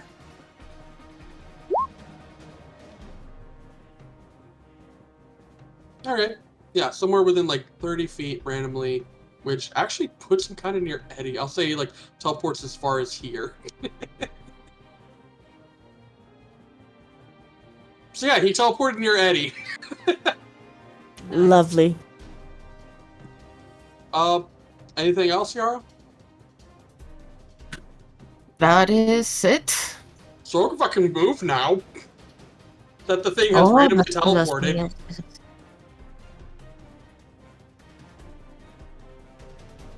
I just used it because I keep forgetting to use that ability. And he kind of like runs around. You did make the save while you were in there, so yeah, he's good for now. But he does get up onto Borris. He was just, like surrounded by this orb of twisting magic. All right, so next up is Octavius. Kind of fending off the Phelan thing, I'm gonna whip out a firebolt and shoot it. All right, disadvantage for close range unless you have that one. No, I have it was part of my forecast. Oh, part of your Okay, yeah. Yeah. All right, so yeah, that's a hit. As you just like fire it out, and it just slams into his chest, and he kind of like burns him a little. He's like, and then seeing Canis charge in, he kind of mutters a spell, and I'll cast Shield of Faith on him. Oh, thank you so much. I'm actually in a really bad position here. yeah, let's see what happens. Oh, I know turn. I'm about to get fucked up. I'm just trying to be brave for my homie. Yep. All right. That's it for me.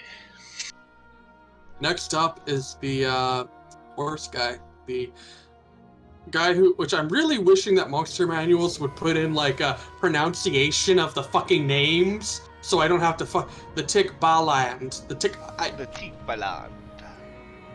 Yes, the Takalaha. Yeah, the thing with the name. God, it's gonna kill a second one of my characters. The horse bra is going to make his 3 attacks against Casimir. Well, actually, the small guy's there too, so... Also, Hopscotch, who is trying to be as annoying as possible. Actually, he'll go after you, Casimir, because you helped kill him last time, so he's kind of got like a beef with you. Yeah, that dude can S my D. He will become invisible though as he makes these attacks. Damn right you will. There we go. Watch like all 3 of them be crits. He's gonna come in first with a bite attack. Called it! For a nat 20! This is why you don't wear plate armor, Casey. Wow.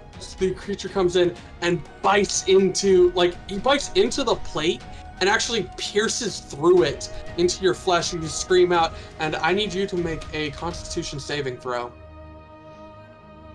I'm gonna call it nat 1 right now.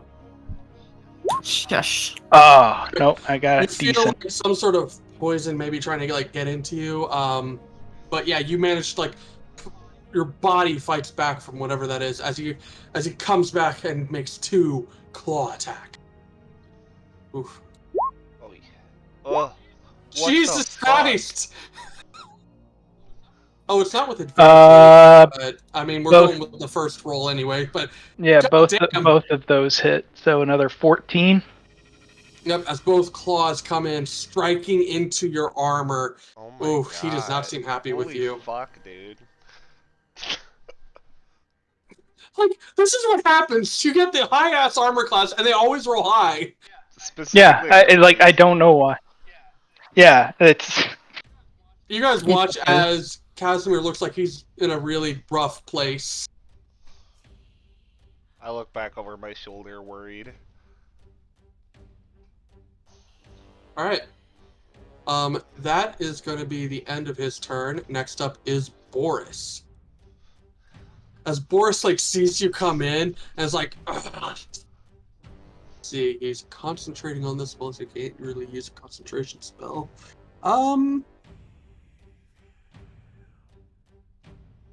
Nope, that's concentration too.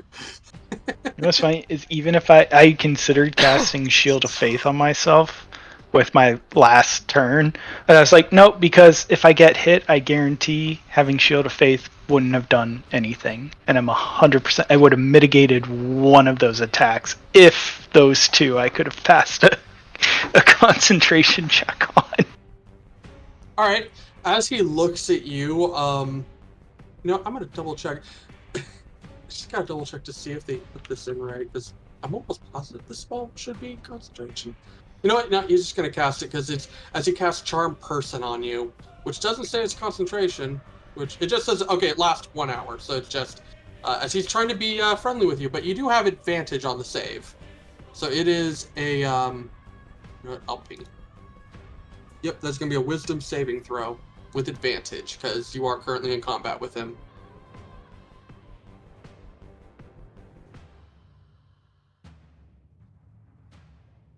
Okay. I mean, these guys are gonna do something harmful to me immediately. I can almost guarantee it. But all right.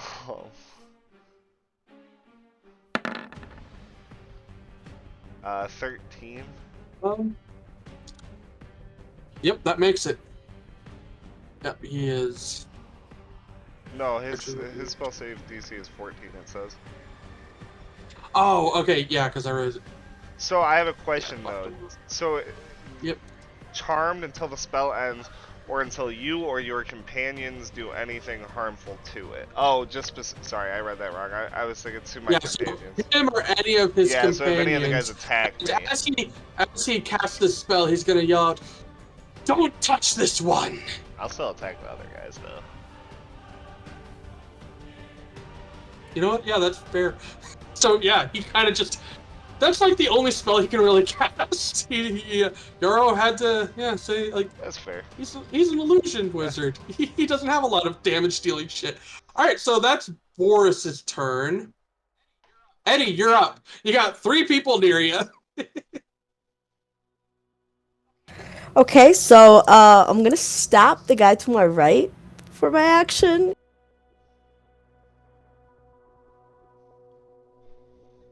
You're gonna stab the guy to your right. That one. All right.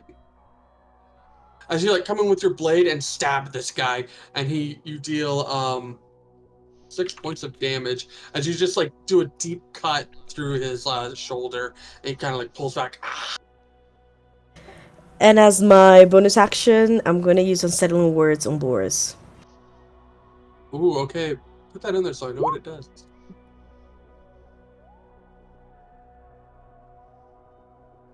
As a bonus action, you can spend 1 use.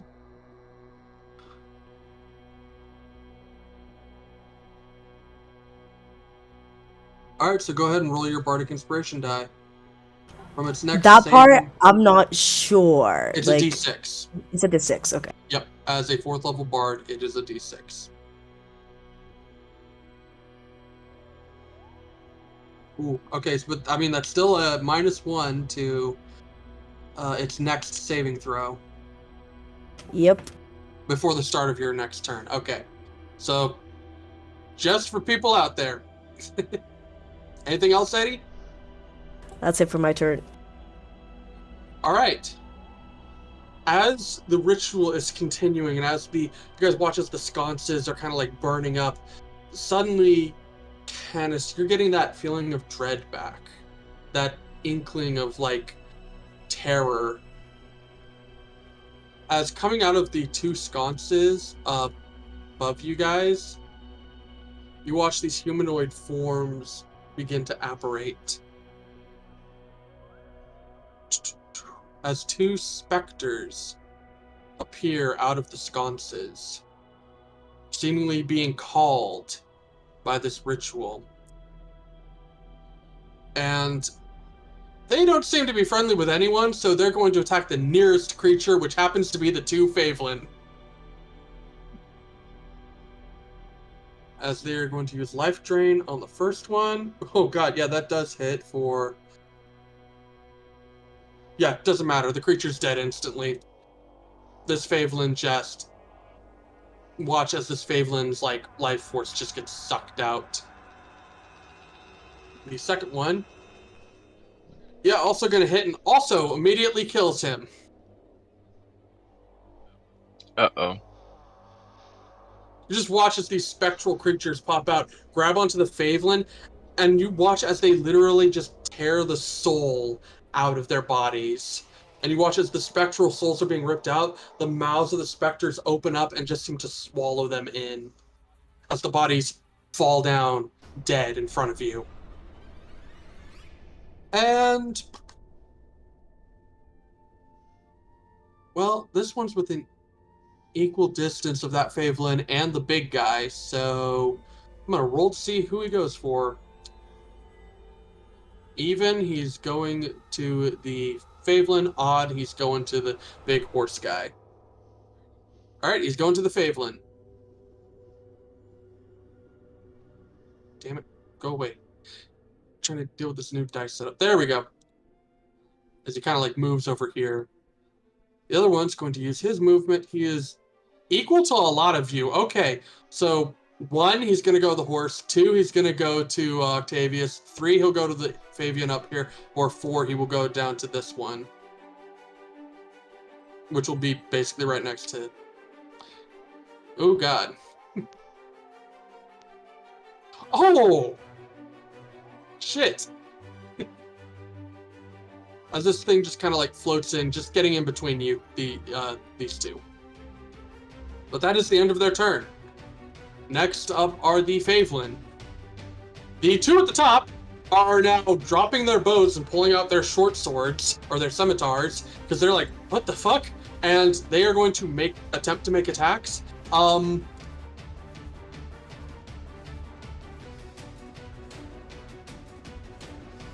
Oh no, they're just resistant to non-magical weapons, so it wouldn't be pointless to attack them. Alright, so the Favelin are going to attempt to slash at these specters. Both of which fail miserably, but like they slice through the specters, but they do no damage as the creatures just kind of sit there and... Yeah. The one next to you, Canis, well, he was literally told not to attack you, so he's just going to, like... I don't know, sit there with his shield. Because Boris doesn't seem to be very smart. Currently. That was just miscalculation on my part. But Eddie, this one's going to move in, and all 3 of these guys are going to try to make scimitar attacks against you. Lovely. Hit. Hit. Hit. Ouch. As you take 6 points of slashing damage for the first attack. Second attack, 8, 9, 10, 11 for the second, and then 5 for the last. 21, god damn. How hurt is Eddie looking? Oof, you guys just look over and see Eddie getting cut up. Very. Oy, this is bad, guys.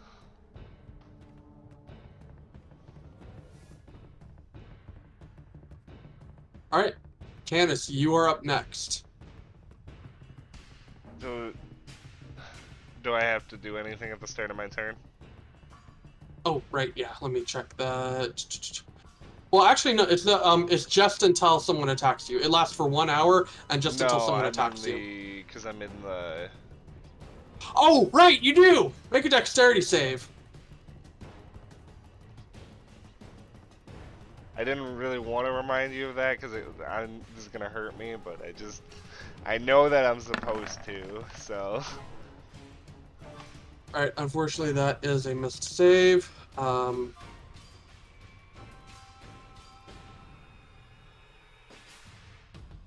take 8 points of force damage. Oh my gosh. And you were pushed back about 5 feet into this thing. Oh. As it hits you and pushes you back. Okay. Question, if I am in this space, do I take the damage from it? It seems to be what, like, if you're in, like, basically 5 feet of this sort of... So basically, like, any of these ones that are, like, directly... Well, I guess...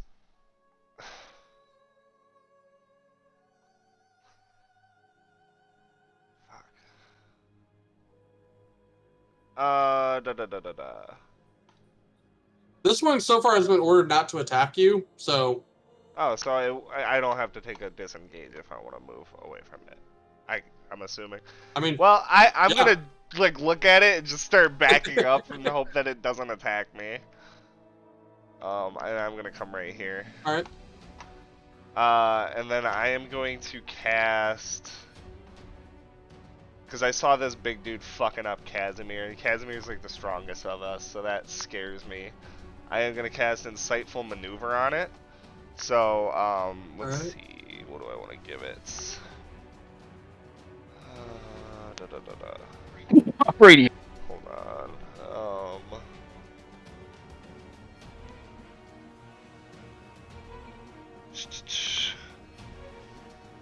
I am going to use, Arc Blade, so I'll give it vulnerability to lightning damage.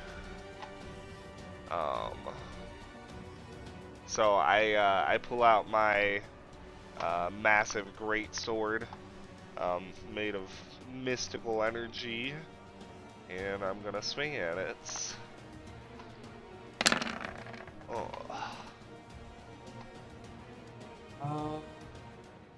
Oof. Oh, yeah, can I have had oh. Hopscotch give me advantage? I'm sorry, I just keep forgetting that he's there. Yeah. Should I make him bigger so you can see him? That might help. Honestly, when I had my familiar, having him be the same token size as me was very helpful in helping me not forget. Okay, yeah, so let me just roll the attack again. We'll keep the same Oh my damage. fucking god. I gotta reload. As you come in. Swap out them digital dice. Don't we all? Just moves out of the way. I look really tired, and I have 2 HP left, so I'm just completely monochromatic, and there's like a bloody line around my neck. So the only color on me would be there's like a line around my neck that looks like it's bleeding really heavily, and I have like a big bloody wound in my chest that looks just like fucking gory as hell. But other than that, I look like I'm barely even there. That's it for me. Alright. Casimir, you're up. I'm going to bonus action consume a potion of greater healing. Oh yeah, you guys got some potions. That's right. So that would be a 44 plus 4. Yep. So 14. I'll take it. Math hard. And then for my action, I'm going to use my Channel Divinity and use Blasphemous Visage. So I'm going, basically all the enemies, so the horse guy, that guy, the ghost, that guy, and Boris. All of them. This is going to be a lot here. Alright, I will do the Favelin first. That is a wisdom save. Correct, and my spell save DC is 13. Go ahead and roll the damage. The 2d6 radiant damage. It's per point for proficiency, so it's 4d6 because I have a proficiency of 2. Shit. So 10. Alright, so I'll say this one just straight up died. This one that made their save, does it take half damage or no damage? Yeah, on a success, they take Okay, half half damage. damage. On a fail, they take whole damage and are blinded. Alright. This creature is like blinded now, and is like the other one kind of froze up and shattered to the ground, but the other one's just kind of like now blinded. And okay. So both of the specters are going to make their wisdom saves. Both of which They- make theirs, and Yep. So they take they 5 take damage. 5. They are also resistant to cold. It's Is that radiant. Oh, you Radiant. said cold damage there, and I was like, wait, what? Oh, might be. Yeah, no, it's Okay, so- radiant. No, radiant. They are. I was checking to see if they were vulnerable to it, but they are not. So, yep, they will each take 5 points of damage.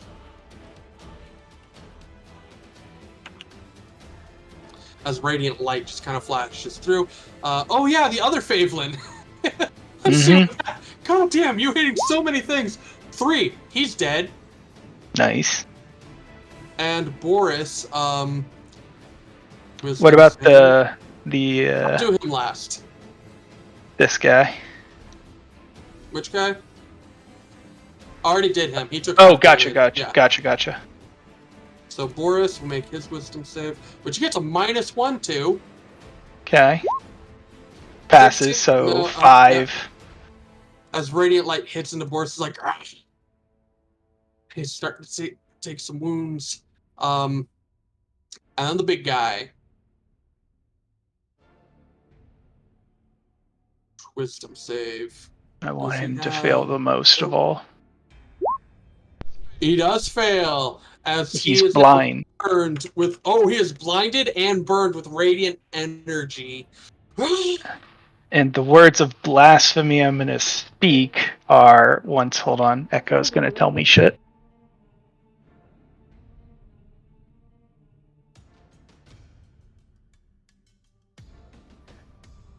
Now that Echo's done speaking, the words of blasphemy that I'm going to speak to him are, or just to everyone out loud, I guess maybe they kind of like a Gandalf when he's in Bilbo's house talking to him about the ring. He goes, "There are horrors beyond life's edge that we do not suspect, and once in a while man's evil prying calls them just within our range.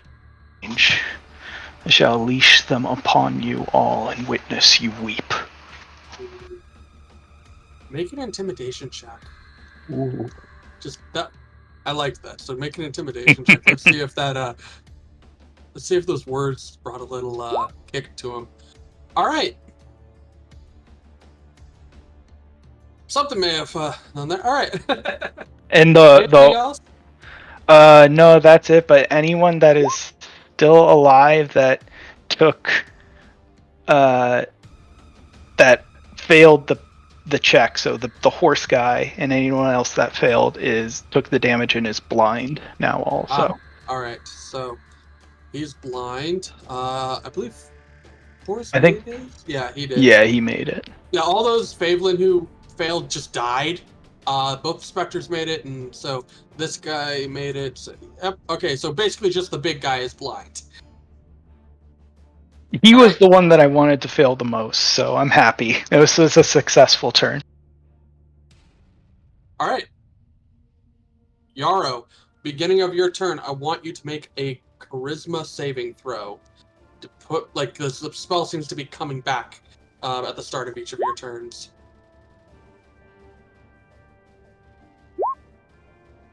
Ooh, okay, so at the start of your turn, you are considered restrained as the magic seems to come back and hit you. You can still make attacks. I believe they're just with disadvantage. Let me see. I have a nifty thing here that I can restrained. Yep. Okay. So your speed is reduced to 0, and it can't benefit from any bonus to its speed. Attack rolls against the creature have advantage, and the creature's attack rolls have disadvantage, and the creature has disadvantage on dexterity saving throws. So you have disadvantage on any attack rolls you make. Okay. If you have any big spells, now would be the time to use them. Oh yes, that was my plan. I had like this whole thing. I'm gonna firebolt this man. Don't you have bigger spells than firebolts? And then I was gonna quicken spell and spend 2 sorcery points to use Witch Bolt at 2nd level. All right, you have disadvantage, but so the first one fails as it like goes through. As you use Witch Bolt, which does hit. And he has something with lightning. I know. Candace did something with lightning. Shit, yeah, Candace did so he's vulnerable to it? That's what you did? Candace? No, I did it on the big guy, but it only lasts until the end of my turn. Oh, so okay, yeah. So no, Boris just Yeah. Oh wow. he's still taking Wait, is that? Oh yeah, more damage. That's what, 19 points there? 19. Oh damn! Boris just hit terribly as he's like, he's like losing control. Actually, you know what? I keep forgetting this is a concentration thing. He needs to be rolling concentration for some of this shit. So that was he's gotten hit three times, so he needs to make concentration for. And on each of my turns, it automatically hits. Okay. All right. Well, it's already too late now, but basically, while the spell doesn't completely go away, he has lost a bit of concentration, so you would have had advantage on your save. But that's so many mechanics. That's fine. I'm sorry. Those attacks were against Borris? Good. Yes, those were against Borris. Anything else, Yaro? You did fuck him up big, though. I am gonna have Sorotva try to bite him. Alright, go ahead.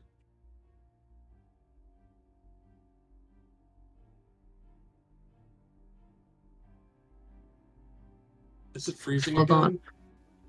No, she's looking for something. I couldn't find the character sheet. There we go. That does something. Hit for 1 hit point as Sorokva comes in and oh wait, this is a melee attack. So if Sorokva tries to bite him, he will go through like like basically what happened to Candace. He will take damage if he attempts to bite through. I remember something. No, it's not gonna. It's not it. No. You could help Betty. Yeah, it's gonna. Shit. Fine. It's gonna come over here and attack that one with fight Boris for isn't 1 going point. to attempt to. Oh wait. Oh no, it's not concentration for the charm spell, but yeah. So Boris has like no melee attack. Oh wait, no, he actually. Oh shit, he actually does. So yeah, he will attempt to do an arcane burst melee attack. Oh god damn! Why haven't I been using this? Why against the top? Okay. Yeah. As he there's almost like this burst of arcane energy and like a blade-like form that launches out, but I was so focused on his spells that I forgot that this creature type has like dangerous shit. Okay, other than that, he misses, so your bite attack against this guy does hit, does do 1 point of damage. This guy's looking pretty bad. Anything else, Yaro? Can't That is all. I keep screaming in pain, I guess. Oh, yeah. Did the bite grapple? Because it says it's also grappled. Tiny. Oh, if gotcha. it's tiny, not yeah, worse. I see it now. Yeah. Fair. Yep. I would technically take an opportunity attack from him, but I think he's blind, right? Oh yeah, he's blind. Oh yeah, no, you didn't Which get out of range means he of just has he has disadvantage. So, is there anything, Casimir? Was there anything else you did to him? Like, so many people have done shit with this guy, so I'm like trying to figure out what are all the debuffs now. I think we'll attempt to make a claw attack. The only thing that I did to him was the blind. The blinding? Yeah. All right, disadvantage with a blind. Good thing a disadvantage, as that is a 15. Still hits. Alright, you take 4 points of slashing damage as a claw just like randomly comes out and like hits you. Low damage. That bite attack is what has the big damage. He kind of like screeches in pain, but is going to go up to Canis and first use his Healing Hands ability as an action to give you 4 hit points. Nice.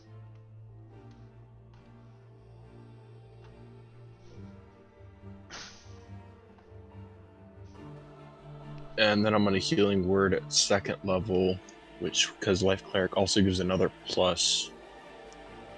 It's 2 plus the spell's level, so plus 4, so it's 10, another 10 healing, so 14 healing in total. Ooh. And that's my turn. I can see. I can fight. That. Let's fucking go. Let's look at you. Thanks. Alright. Thanks, buddy. Next up is the Tikabaland, which, being blinded and just taking damage, he's just going to madly swing out. Let's One see on here. all 3 of us. I think he has, He's got 3. yeah, He's going to 3 disadvantage. attacks and 3 targets. He's going to make Disadvantage on them all. a Yep. kick attack and then 2 claw attacks. So he is going to... Oh, God. Yeah, he's going to make one against the cat. Because it was... Yeah, it was rude. giving people advantage. 1 against the cat, 1 against Casimir, 1 against Canis.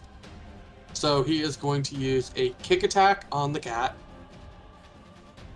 I think For that, 14? That's got a hit. I think it's got like a 12 or something. For 11 bludgeoning, and poof! The cat is gone, but I'm just gonna let... Oh, could have kept him there just in case you summon him back. I don't know. No, I can't. I can only summon him as a ritual. Oh, right. That, okay, yeah. Either yeah. way, like its casting time is like 10 minutes or something stupid like that. Oh, A yeah. minute. So, and then 1 claw attack against... Okay, so yeah, with a 13, he like swings out his claws and just... You bring up your shield, Casimir, and just the claws just go striking past the shield. Second claw attack against you, Canis, for 19. I will. I'll just take it. That's my armor class right now. It's 19. All right, as he just like madly claws out, and you get hit in the shoulder. Just these long claw marks across your shoulder.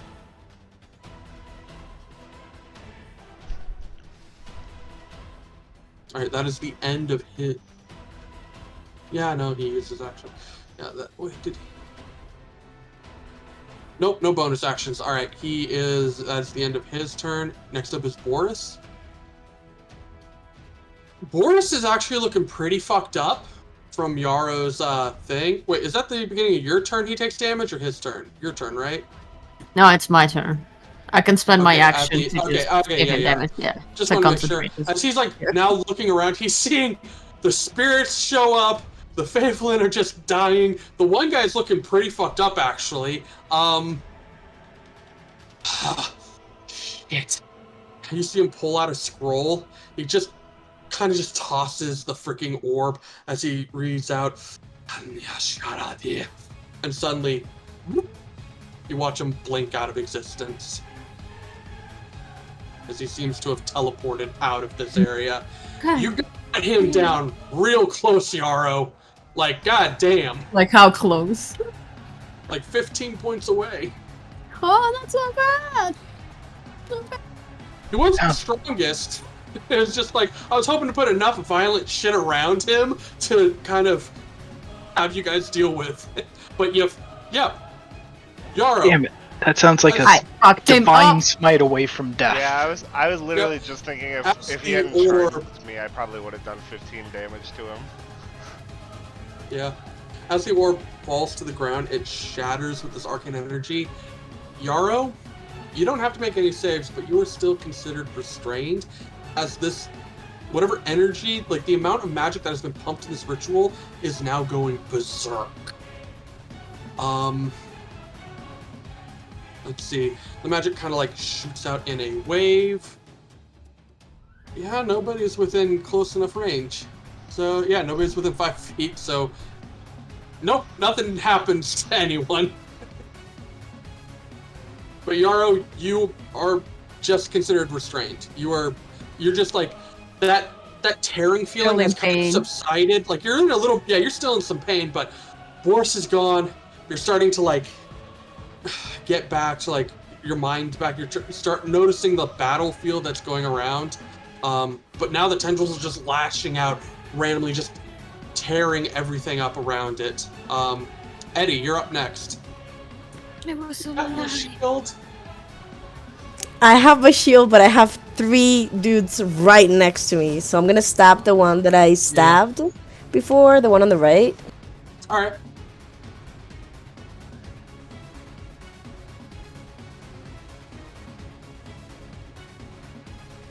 Ooh, unfortunately, you come in with your blade and miss.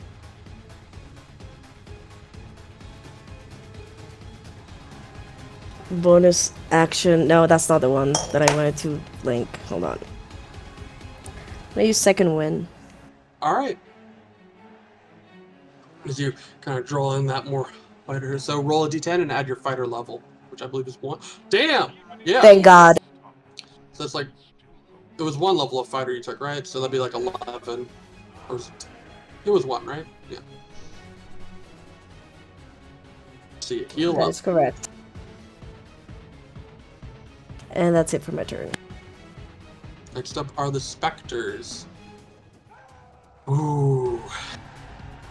I'm gonna go with the one that isn't close to anyone, as he is closest to the big guy, so he is actually going to head towards the big guy and attempt to life drain this big fucker. But misses.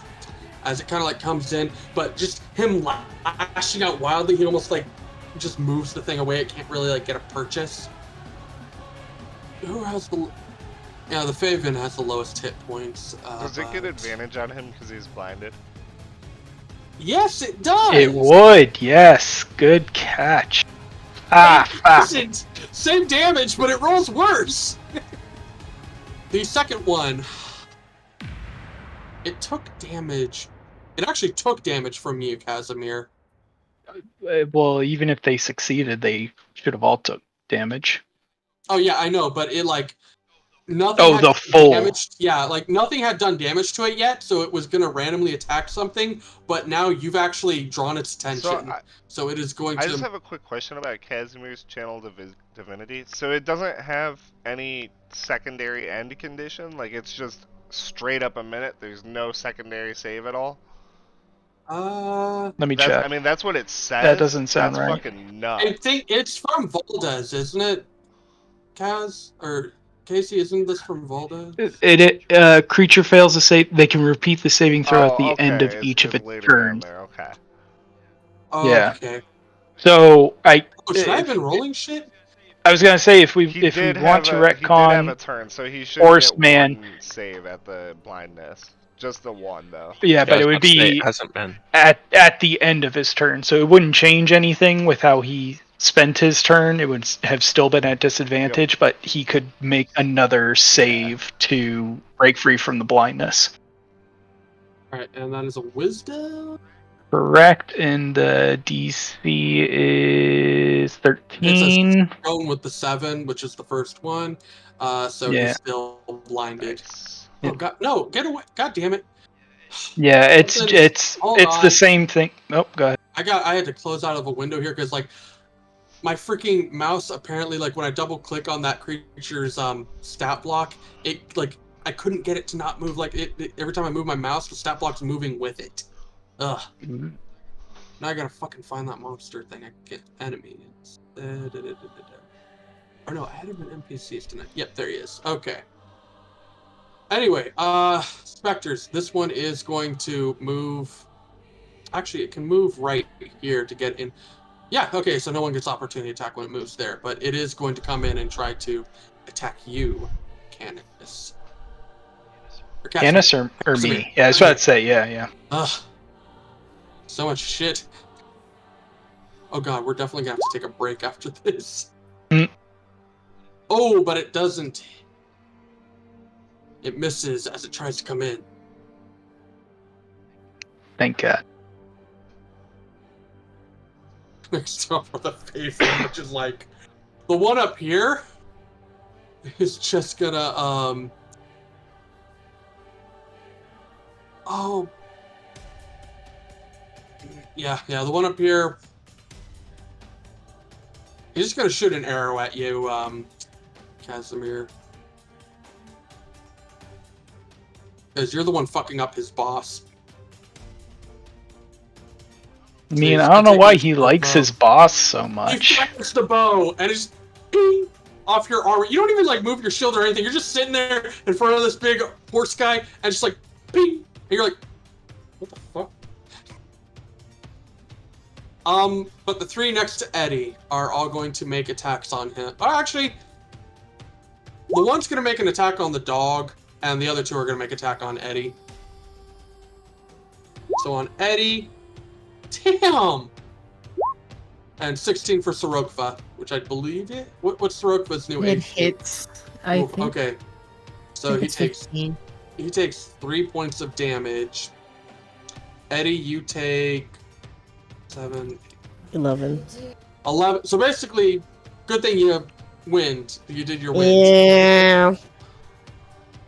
That is, you know what? This one's gonna back up, maybe away from the specters,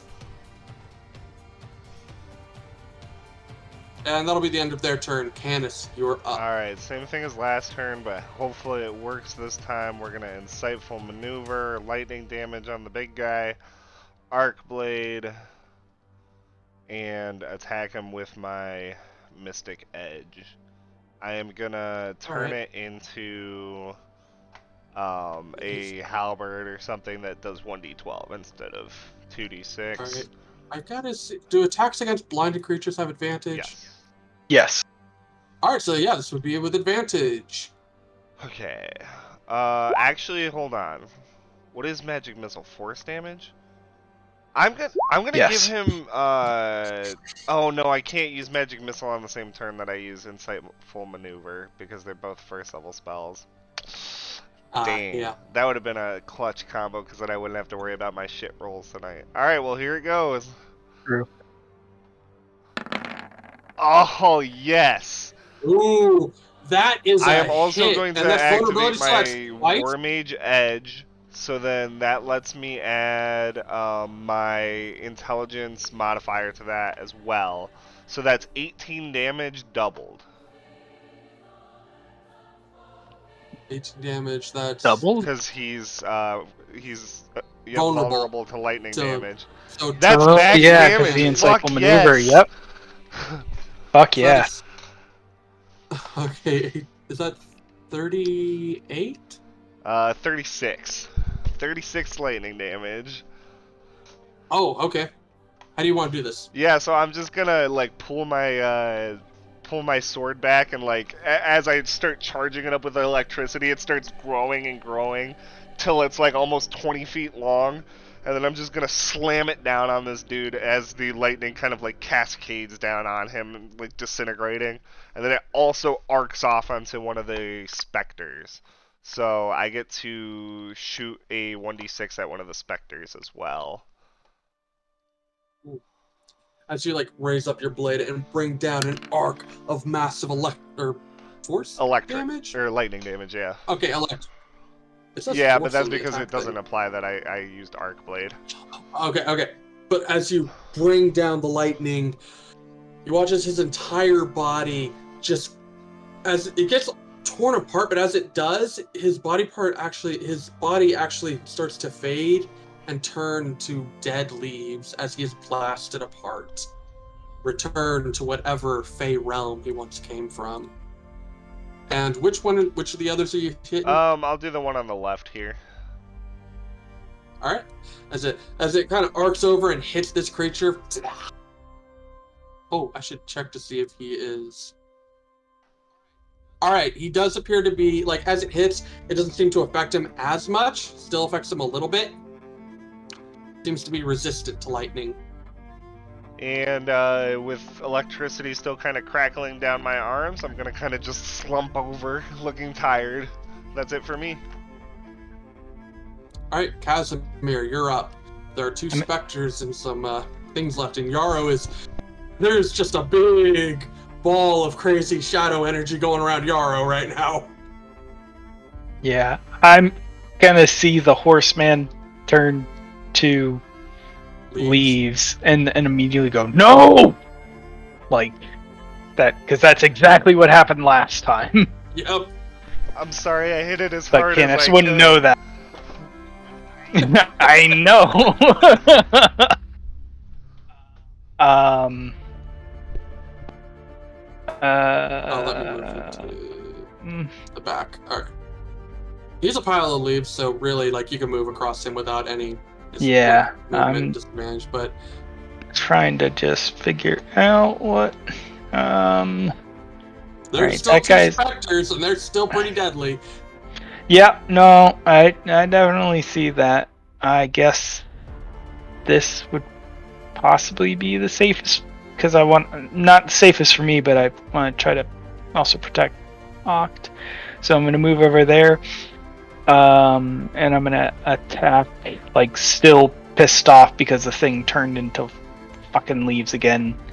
Like, as I'm moving over there, try to slash the specter with my sword. All right.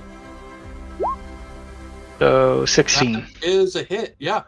And that is 8 points of damage. 10. 10. Fuck. Sorry. My brain. Ugh. It's all good, man. I feel you. Bring in your sword and slash into it. You seem to deal a decent chunk of damage as this creature seems to almost be like fading in and out of the like ethereal and physical realm. Okay, he just making it a spike. You just watch as this creature fades into the nothingness of the ether.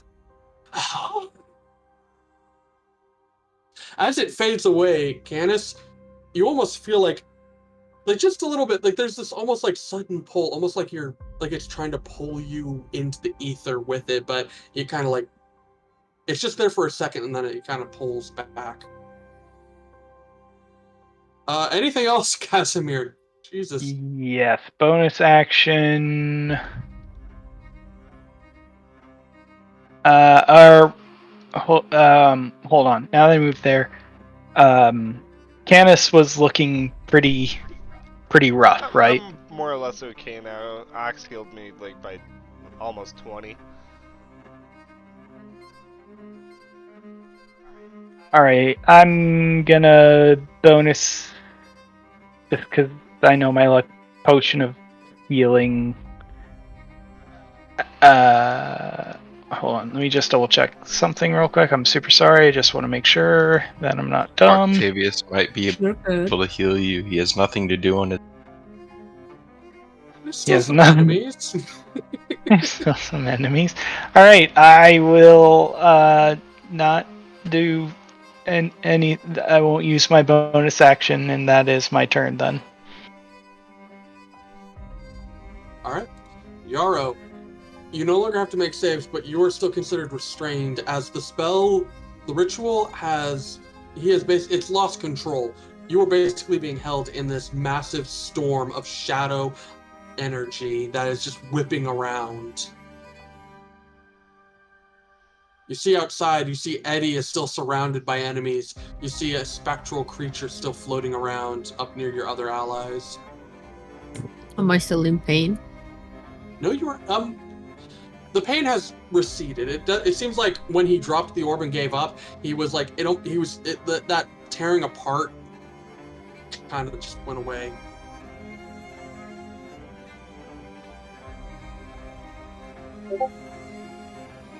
I'm gonna firebolt this guy. This guy. All right, go ahead and roll for attack.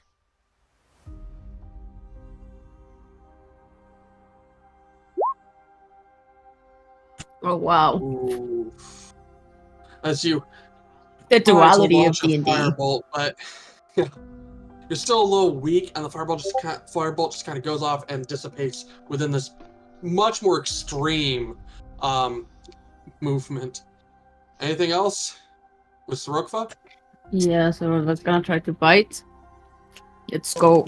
Ooh. As Sorokva like comes in, like he got that attack, like he took that hit from the creature, he just leaps up and tears this thing's throat out. Nice. That's it for me. All right, Octavius, you're up. Let me move that to. I'll step up first. Oh, god damn it! So many things. There we go. I'll shoot out a firebolt at the specter. All right, that's a hit. As you fire out a firebolt, let me see here. Oh god damn it! Did I? Nope, there it is. All right, as the firebolt hits, it deals some damage, but it doesn't seem to deal as much damage. It seems to be immune to a lot of elemental types.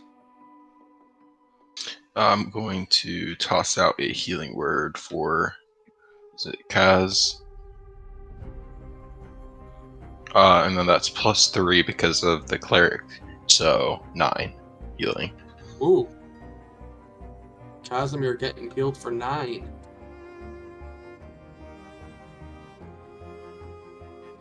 And that's Alright. That thing's dead. Boris bailed out. Eddie, it's your turn. We're stabbing the again. creature You died. got this, Eddie. Alright, you're gonna stab the creature in front of you. Kick their asses. Ooh! As you come in with the blade and slash into this thing. It kind of yells out, "Ah!" That's it for my turn. Alright, next up is the Spectres.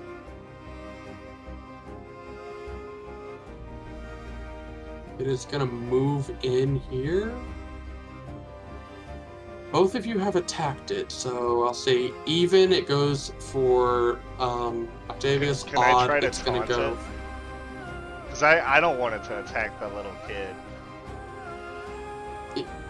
we're just gonna just gonna attack the little kid. It seems, yeah, these things seem to be drawn to you. As it comes out, but it can't roll for shit. As it tries to like reach out, but its form seems to be dissipating, and it kind of like, you just kind of like are able to move like away from it. That's just kind of weakly reaches out for your life source. it's a little like, ah!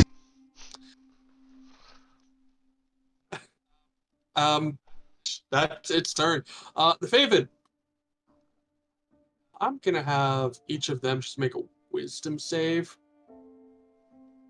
See if they can. Yeah, that'd be. Or it'd be charisma to keep up courage. I'm gonna say wisdom. Alright, so 2 of them are going to stay.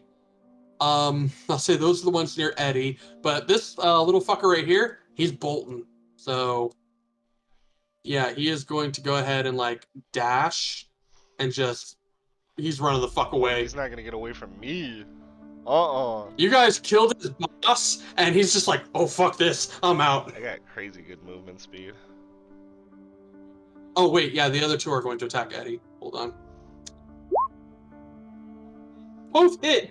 Eddie, you take 8 points of slashing damage as both these creatures come in and slash you with their scimitars.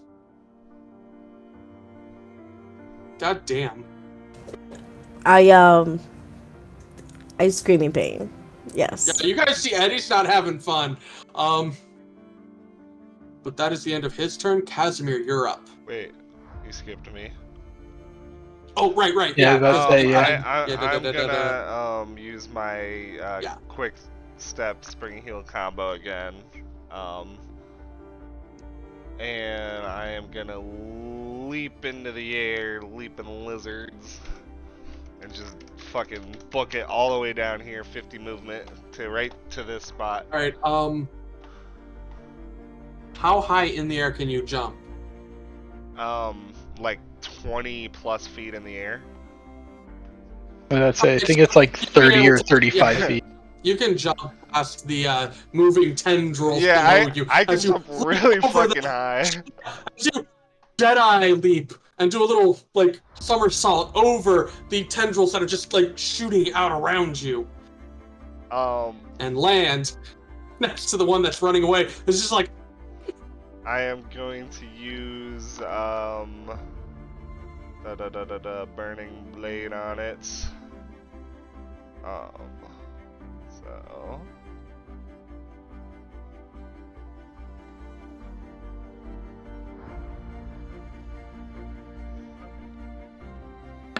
no advantage, so 8 to hit. you miss. And it will use its fade to randomly teleport up to 30 feet away in a random direction. Right, so in that direction. All right. So it is going to move up 30 feet. God, the new toolbar. Okay. Yeah. As it just teleports over here. And that's it for me. All right, Casimir, you're up. Yeah. Nobody's gonna hurt my beautiful golden-haired boy. So I'm going to move over there to Octavius, and I'm still pissed off that the thing was killed and reduced to leaves, and try to like swipe it, like kind of clefting it in half, like through that way. All right. Make your attack. There was something else I was meant to do, but I can't remember. That's a nat 1, so I miss. As you come in with your sword, but the thing just kind of like fades away, and you miss. Yeah. All right. You're coming back. Or anything else? No, it's okay. Go ahead. The other thing was a bonus action thing, but I'd have to look through because I can't remember it now anyway. So. Well, you can, because we're gonna go ahead and take a 10-minute break because this went really long. Gotcha. Come back at like Awesome. 45, so 15 till. Cool. Take a 10-minute break for bathroom Awesome. and refreshments. Thank you. Octavius, you are up. I'm gonna cast Magic Missile and shoot 3 of these things at the Spectre. Ooh. As you 10. launch it out, oh wait, is that force damage? Let me see. Yes, force damage. It is the only damage he is not resistant to. Let's go. As it hits in,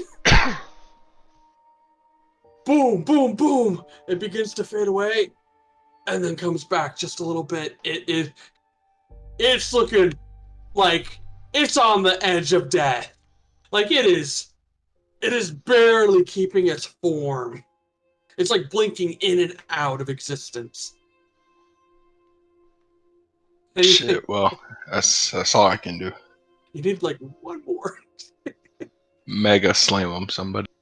That one's dead. Horse is out. Eddie, you're up. As 3 creatures are out. One seems to be running away to the south of you, and to the north there seems to be a specter, but you see Yaro just sitting now, like not floating anymore, now kind of like just stuck on the ground with this storm of electrical shadow energy blazing around her. As the ritual has been just lost control. So I'm gonna take a healing potion. Alright, bonus action, you pop out a healing potion.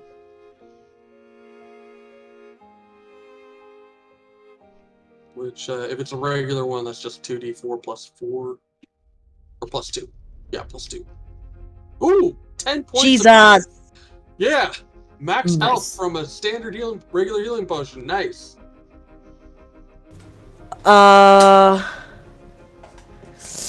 Okay, what the fuck do I do to get her out? When I hit her with enlarge.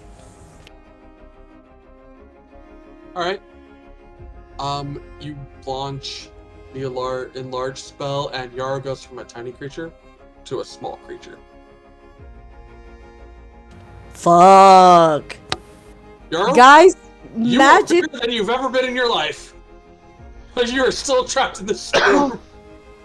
It's where Magic works weird in there. What the fuck? Enlarge only makes them like one size bigger, right? Yep. Yeah, okay. Anything else, Eddie? That's it for my turn. Alright, next up are the specters. Oh. The little boy really fucked him up, so he's gonna go after the child. As the specter reaches out. Hold up. Oh. You said hold up. Do you have something?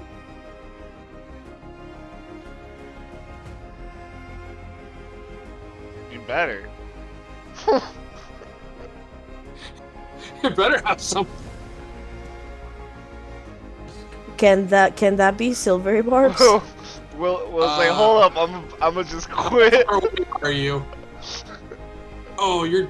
I believe it's 30 feet for silvery barbs, so you're just outside the range for silvery barbs. I believe it is 30 feet. I have silvery barbs. I'm out of spell Oh. slots. Oh, It's 60 feet. 60 Wait. feet. It is 60 Thank feet. Silvery fucking Barbs is God. 60 60 feet. feet. Sir. Never mind. Okay, I thought Sir. it was 30. Okay, nope. You are. So, Eddie's gonna go ahead and cast silvery barbs. Thank fucking Yep. God. So that's gonna be a reroll. 21 to hit. Still hits I way take less what, than the you. 15? It's not a 20. Yeah. So yeah, you take the original 15 without the. Damn, I rolled really low on the second crit damage though. But you take 5 less hit points, and I need you to make a Constitution saving throw.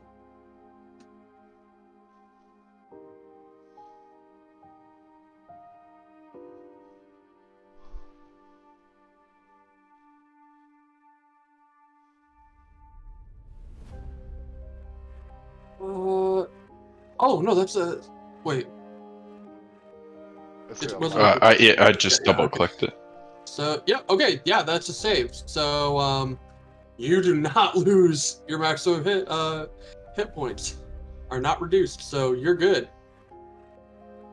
I'm chilling, y'all. I don't know why y'all was even like tripping though, for real. I just, if you lost For real. 20 of your maximum hit points, that would have been rough. Oh yeah. How many hit points does he have? Jesus. You know, one. I mean his total. What's his total?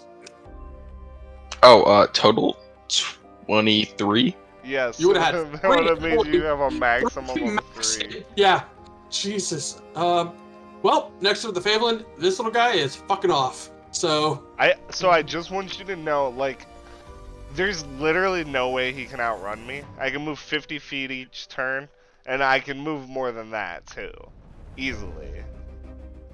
yeah, we'll say while since he's the last creature, we'll say that you run down the corridor, you eventually get him. But for now, oh no, there's still the one thing. But yeah, so we'll just skip to Casimir then. So we'll say this guy's leaving the chamber, but there's still the Spectre to deal with. Casimir, the Spectre is blinking in and out like it's almost dead. It's just like real close. Yes, I would like to make the killings at it with my killings Alright. tools. And I'm double checking to make sure I don't have anything that I can use to make sure that I make the killings happen, which I don't. So I'm just gonna try to once again slice at it, like cleft it in twain, like separating neck and torso and all that. Alright. 21, 19 damage. As you just come in, slice through this creature, and unlike the other one, which kind of like faded away into the ether, you watch as this creature's spectral form just gets pulled into the sword. The energy wraps around and just gets sucked in. And you see a spiritual like reflection within the blade as it disappears into the shadows of the sword. As that happens, I'm gonna, because of how much it hurt Oct, I'm going to look at it and say, I want you bleeding. Oh shit. Doc? No, not to Oct. To the Alright. sword as it's sucking it in. Well, we'll say And combat at this point is basically over. I'm gonna. Because that Favelin would just fucking die sooner or later. It's Alright. If it's over, then I'm going to heal Oct. Well, I'm definitely going to get Yaro up, but I'm also going to quickly touch the small child and give him 10 Why do you have to points take of health. away? I don't know what you're talking no about. No one else has even made the joke tonight. Alright. This is all you. Alright. Yep. Alright, so as we are coming out of combat, Casimir, you're tending to the wounded Octavius. Barnabas, you're chasing after that last one to kill his ass. Eddie, you're just sitting there trying to figure out what the fuck to do as there is all this energy. Yaro, you are sitting there surrounded by this storm. There is this... God, what's the word I'm looking for? Like a fuzziness in your head as this energy is like pushing out and moving all around you. Sorry, just... If you try to get that close, I need you to make a dexterity saving throw. Okay, I will do that. Because yeah, I'm definitely I was trying to pull her out with from there. Yaro real fast before you do anything. Yep. So I'm just, we're just gonna Do your thing. Do your thing. Yeah, because no, we're just gonna ignore that for now. Yaro, you suddenly start to feel lightheaded as you're looking around. All of this energy moving around, like beginning to shoot around you. You feel like you're fading out of consciousness. Do you want to go into whisper chat or public chat? Whisper chat. Wow, Alright, you fucking meet me in whisper. secretive bitch. Alright. Before I'm just we kidding, do, I love you. the rest of you watch as Jesus. Let me know what you think. the energy I that love is like that has been chaotically moving around suddenly slows and stops. The bolts stopping in midair as they begin to get drawn back to the circle, and almost like vines, they wrap around and cocoon Yaro. All right, Yaro, join me in whisper. Wait, real quick before you guys go.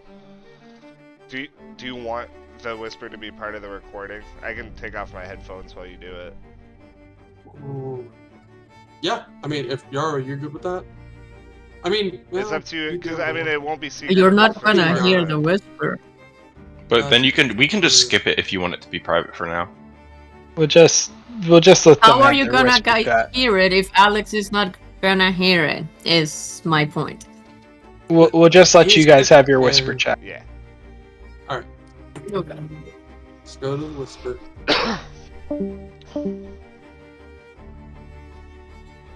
Yeah, I'm fucking fight, bro. Yeah, that was hard. Right? Yep. I feel like it would have been easier if I could hit like anything. I mean, I hit one dude and I fucking slammed him, but other than that, it was just like miss after miss after fucking miss. Mine was a positioning issue. Like, I fully should have stayed with y'all instead of moving to the other side. I hate that in D&D though.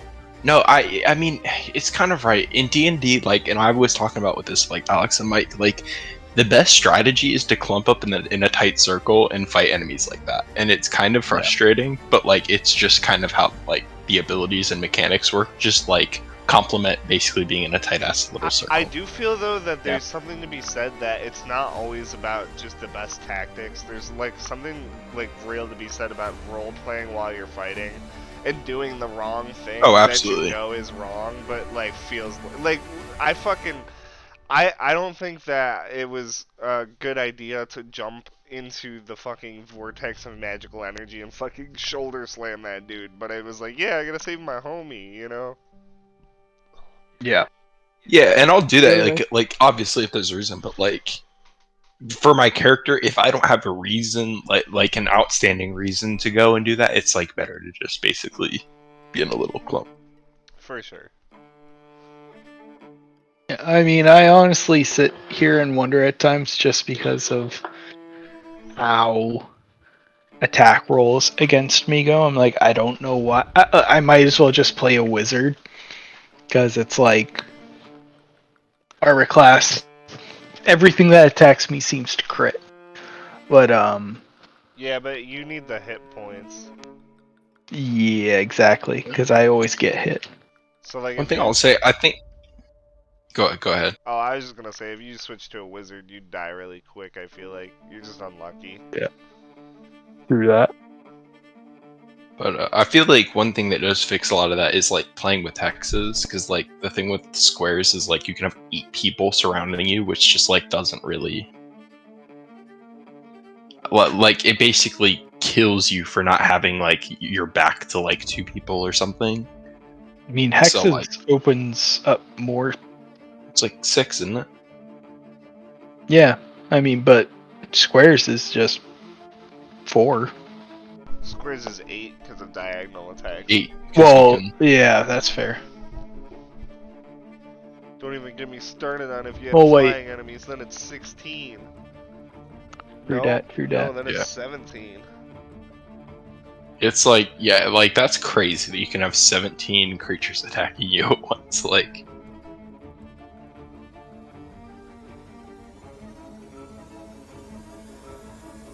I'm working on a revamp for old Kazzy Poo.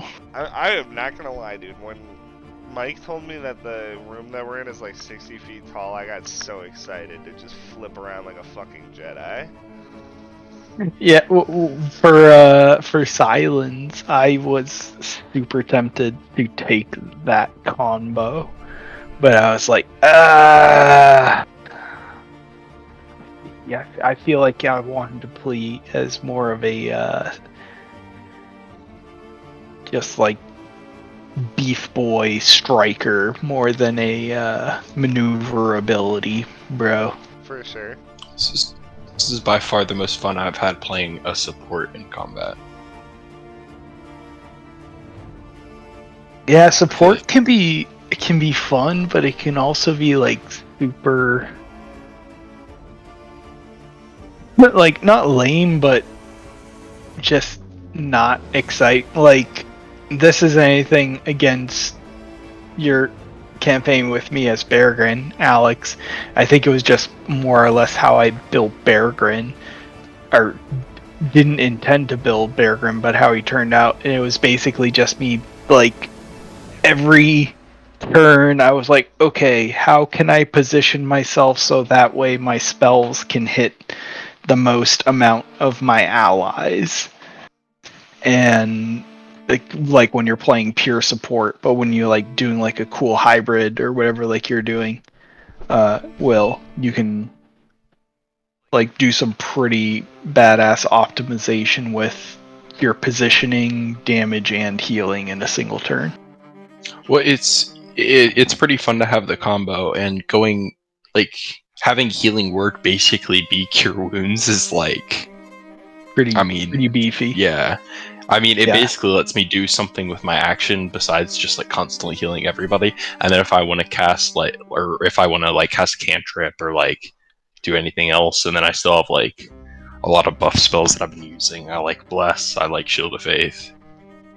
Yeah, that was part of the problem with Beargrin with Forge Domain. I had hella AC, and I could use Healing Word, but like Healing Word, like even when you upcast it from a higher level, doesn't do as much as like a Cure Wounds or something else, or like Dude, a Prayer of Healing. If you're a spellcaster, you can basically take a 2 dip into Cleric with Life Domain, and like you'll basically be like a really, really solid healer. Like it will be like the craziest thing. I know there's better out there, but like it's Right. really good. Yeah. I had just never considered like doing anything like that because I think Beargrin was the first, like outside when I played for like the first time like 6th grade. Beargrin was the first player character that I had where I wasn't like I would DM and I would have a like DM PC like every now and then where it was like he's here to help you because like something story or plot related or whatever. But yeah, so I was like, oh shit, I actually have a character, and had no idea what the fuck to do. Yeah, I was really trying to find my balance within my first like 4 characters. Who was the guy that got shot to death? Jid, Because yeah, that was Colin was super drunk. Fuck, what was his name? Jid. Jid, that's it. Ah, the legend of Jid. It's a short one. We can tell it rather quick. You had like I don't even think you got through a full session. No, I didn't even make it like halfway, and I was just like trying to come up with some sort of character concept, and I couldn't do it during that session. Dude, and then like it was Alex so- DM'd me like, It was so my fault. I'm not gonna lie. I really apologize for that. I was new playing with like an actual good group, and I just like overreact. I was worried that it was gonna descend into murder hoboism, even though it literally wasn't. You were just trying to show off your abilities, and I just fucking nuked you, and it made no sense. So I definitely apologize for that. You know. well, to be fair, it wasn't even really your fault because I'm not gonna lie, Ava kind of put like you and me in a bind because like she followed me and it was 100%. like, well, I 100%. didn't see it, so like I'm not gonna notice her there. My plan was to go there, stun this dude with some blood magic, freak him out a bit, and then bust Rollin out, and we could just like do whatever, and we were fine. Ava calls the guards in, so I have like 12 people there. I'm like, well, fuck it. I'm like here for blood magic. I mean, I don't think my story's gonna be like, or I don't think they're gonna be very kind about it anyway, especially considering I was basically torturing a guard. So like at that point, yeah. And so yeah, I remember when he was like, "I'm gonna call the guards," and I was like, "Why? Why would you do that?" But like, you know, that's what her character would do. But like player, I'm sitting there like, "Wow."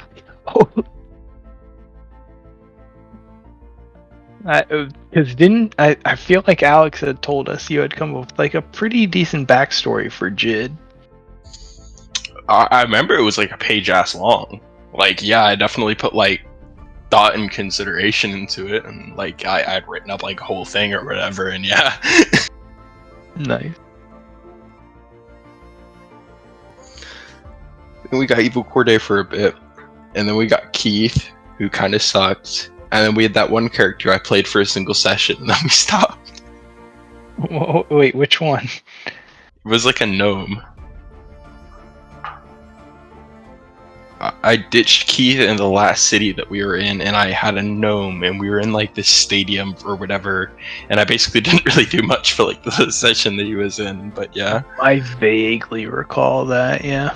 Yeah, that was when the campaign was pretty much falling apart. It was like I was so ready to start a new one. I just love talking with you, Alex, at one point because like the orb thing with, or I'm sorry, the ball thing with Beargrin, like you like kept dropping. Plot, and then like everybody's like, yeah, we don't give a shit about this. Yeah, you were like, you kept dropping things, and I'm like, all right, guys, like this thing is like, it has led us to an alternate dimension. The people from that alternate dimension want to come to our dimension and kill us all and take over everything. And y'all are like, yeah, but that happened last week's sessions. This is this week's. That's old shit. And like, that's Beargrin stuff. We don't need to worry about that. I'm like, motherfucker, it involves the entire fate of Edigan. And you're like, yeah, but like, Peregrine can handle that. Yeah, I like the main issue was that so like there was supposed to be a main overarching plot, and it had a lot to do with the orb and the void and the origin of the Darkhold Plague. But I don't think that you guys gave a shit about that. And there was too many other things going on for you guys to ever focus on that or sit down and be like, well, this is the only thing that we know about to do. But like, I kept throwing other shit at you that was like urgent. You know, like first Boppy got sick, so then you guys had to trek across the fucking world to get Boppy cured, and then you guys all got sick, so then you guys had to get cured yourselves. Then you guys like ran into the vampires, and then like immediately like fucking Our Meek was paladin dead. decided to fucking suicide, like, run in. So like I know. we didn't really get a chance to like get into the story, but I did drop a couple of points where I thought you guys would like pick up on it and be like, okay, we gotta do something about this. Where it felt like everybody was just like, yeah, but we don't really care. So here's the thing. I definitely picked up on it because you were like, at least in my interpretation of everything, like had made it very clear that this orb was centrally located to this extraplanar source of evil that wanted to come into our realm like and fuck shit up. Exactly, and there was like a whole lot of stuff going on, like where like the professor, he had told you guys that like his purpose was trying to figure out where the Darkhold Plague had originated from, and then directly after that, you guys got sucked into the void, and then Boppy got sick from the void. So that it's like, wait, you know, you guys were supposed to like connect the dots a little bit, but like it was poorly organized, like as far as I wrote it.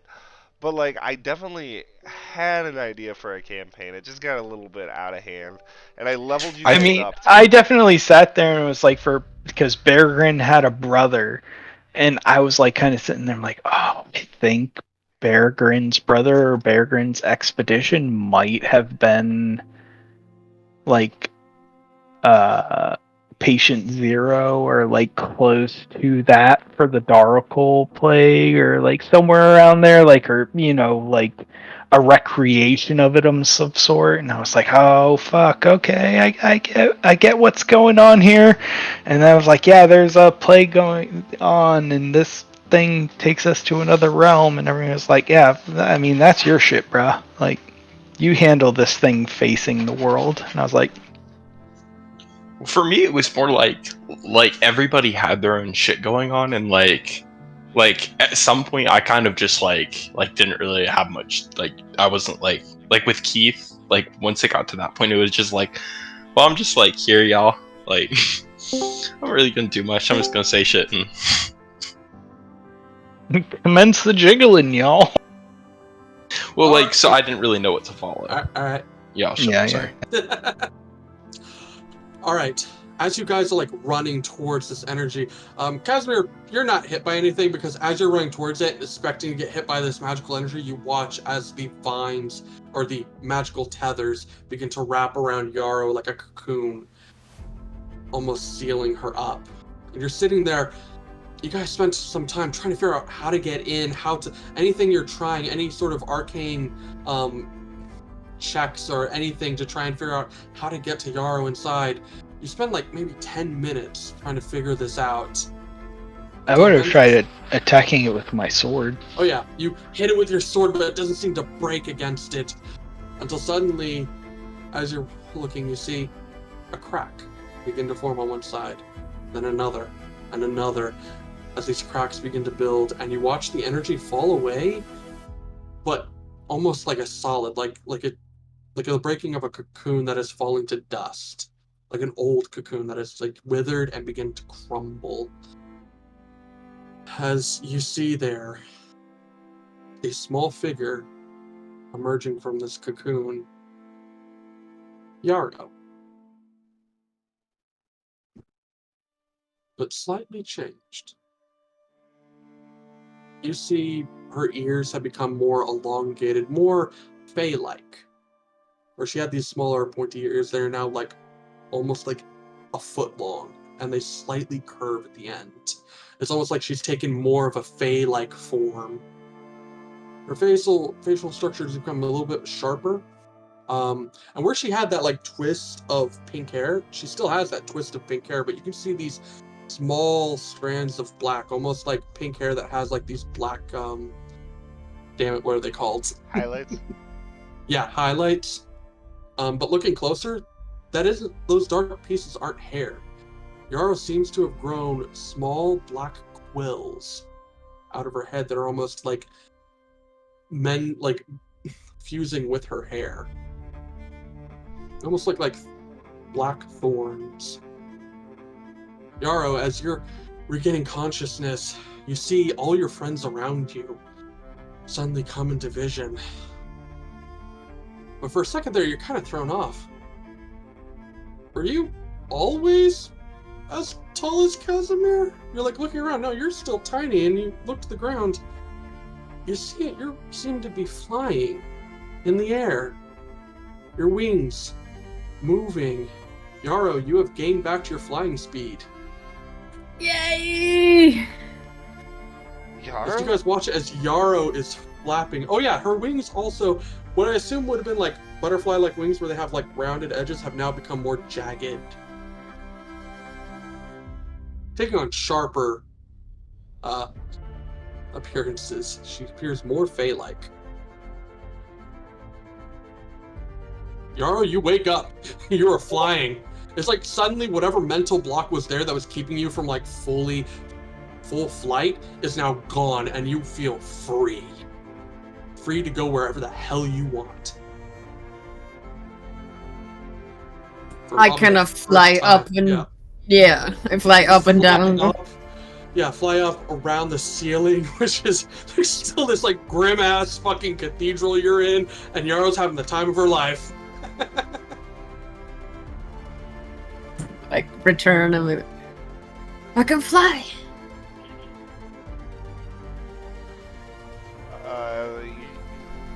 I'm really glad you're okay, Yaro. Why did you tell us to trust that guy?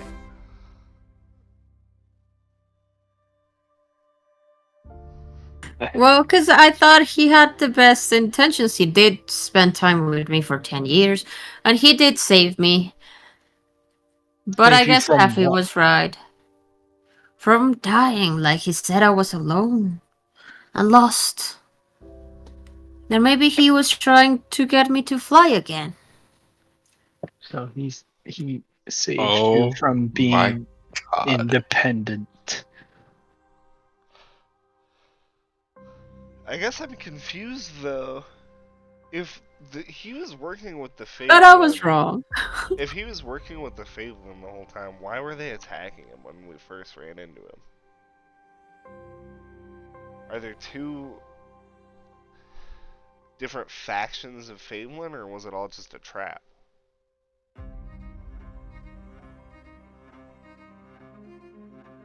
Actually, speaking of which, this Caffey that you've told me about, she seems to have been Fey in origin as well. Perhaps there are two factions of Fey that are vying for your well-being or your existence. That Yaro. seems accurate. I never questioned that much. Yes, Casimir. I think you need to try your best to remember what you were before you met Borris. Just your current transformation, Borris seeming to have made a deal with the same entity that killed Barnabas, and alleged Fey-like creature seeking you out to protect you, as well as a toy maker with a penchant for creating Fey-like dolls under their dominion. I feel there's a lot that needs to be answered for, and anything that you could recall would go great length into answering those questions. Oh, Casimir, I think it's not good to dwell on the past.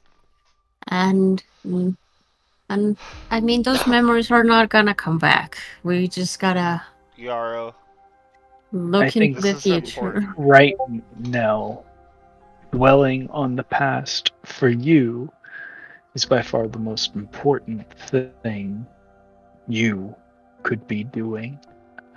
I feel as though this might have been the first step towards something utterly chaotic,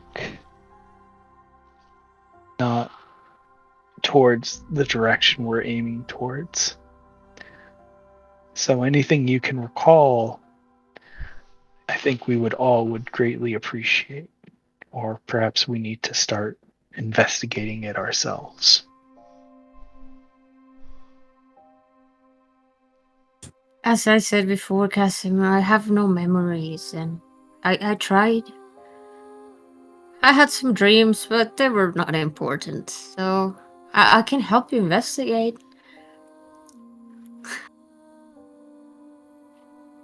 I think any assistance you might provide in investigating I'm might sorry, not but be you beneficial. just mentioned dreams.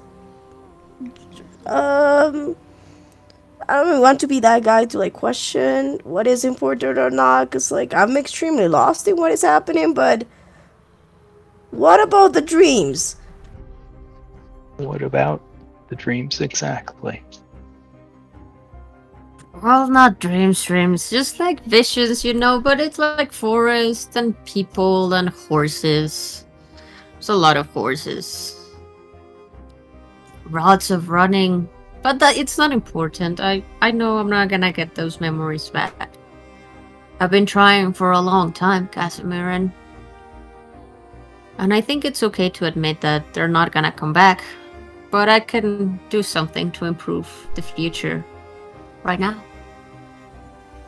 It sounds almost as if you have no desire to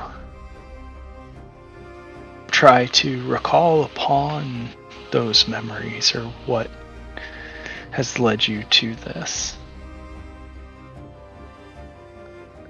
Forgive I my don't think it's skepticism. important anymore. I just wanna find Boris and show him what he deserves. Yeah, next time we see him, we're gonna.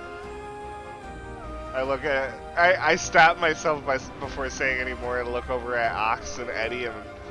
Well, we'll make sure that he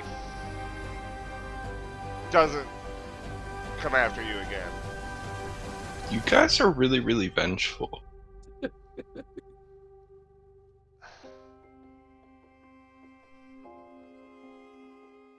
As you We're guys are not. having this conversation, you suddenly hear a slow wail throughout the room, like, oh, and you see humanoid figures starting to emanate in the other sconces. Let's get the fuck out of here. Yeah, Candace, you were starting to feel that like dread come over you once more. I am going to quick step and run the fuck out of there. Yep. As you leave, you take like one last look over your shoulder, and you see at the altar area below that tree that massive skeletal shadow just looking at you. Don't like that. As you all begin to move the fuck out of this room. After 20 minutes of moving the fuck out of here, because that's how long it took to get down there, you finally make it outside. A slightly clouded sky. Small snowflakes are falling from onto the ground. It seems winter is upon you.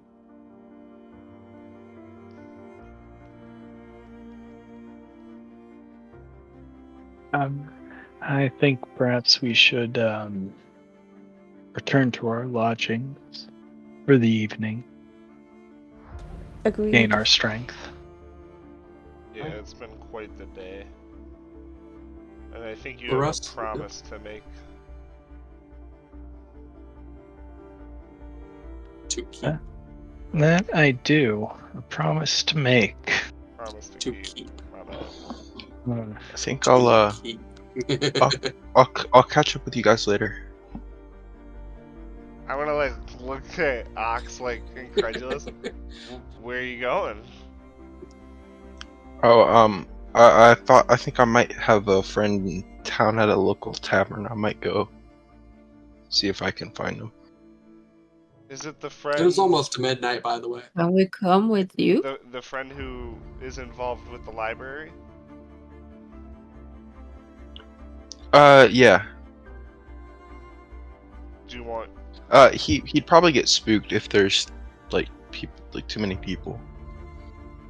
Do you want me to come and wait outside just to make sure you're okay? If you want to come, that's fine. I'll come with you. It's just really late, you know. There's a lot of weird people in the city.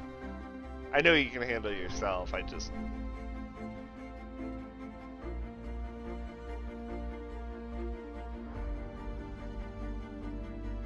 I'm wondering now. I will follow. I'm All right. So Octavius and Canis are going off to meet a friend of Octavius's. The rest of you are heading back to the toy shop to take your rest. As you split up and we leave that for the evening, we are going to pull back and take a look at another part of the city. To what looks to be an old, abandoned mausoleum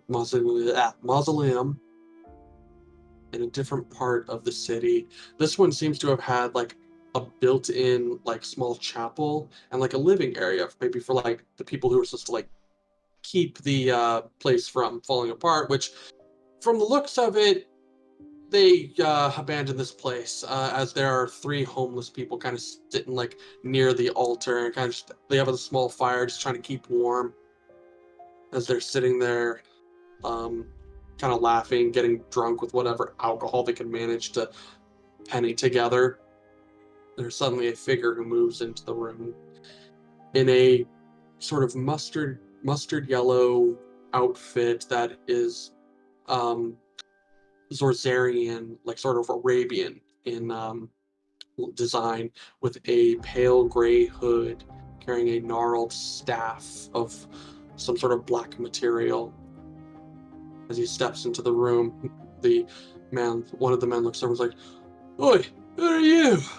As suddenly there's a flash of energy and all 3 lose consciousness. They wake up deeper in the mausoleum in a separate chamber, each one hanging from the ceiling, as this man, stripped of all of their belongings, hanging from their feet to the ceiling as this man is now walking around.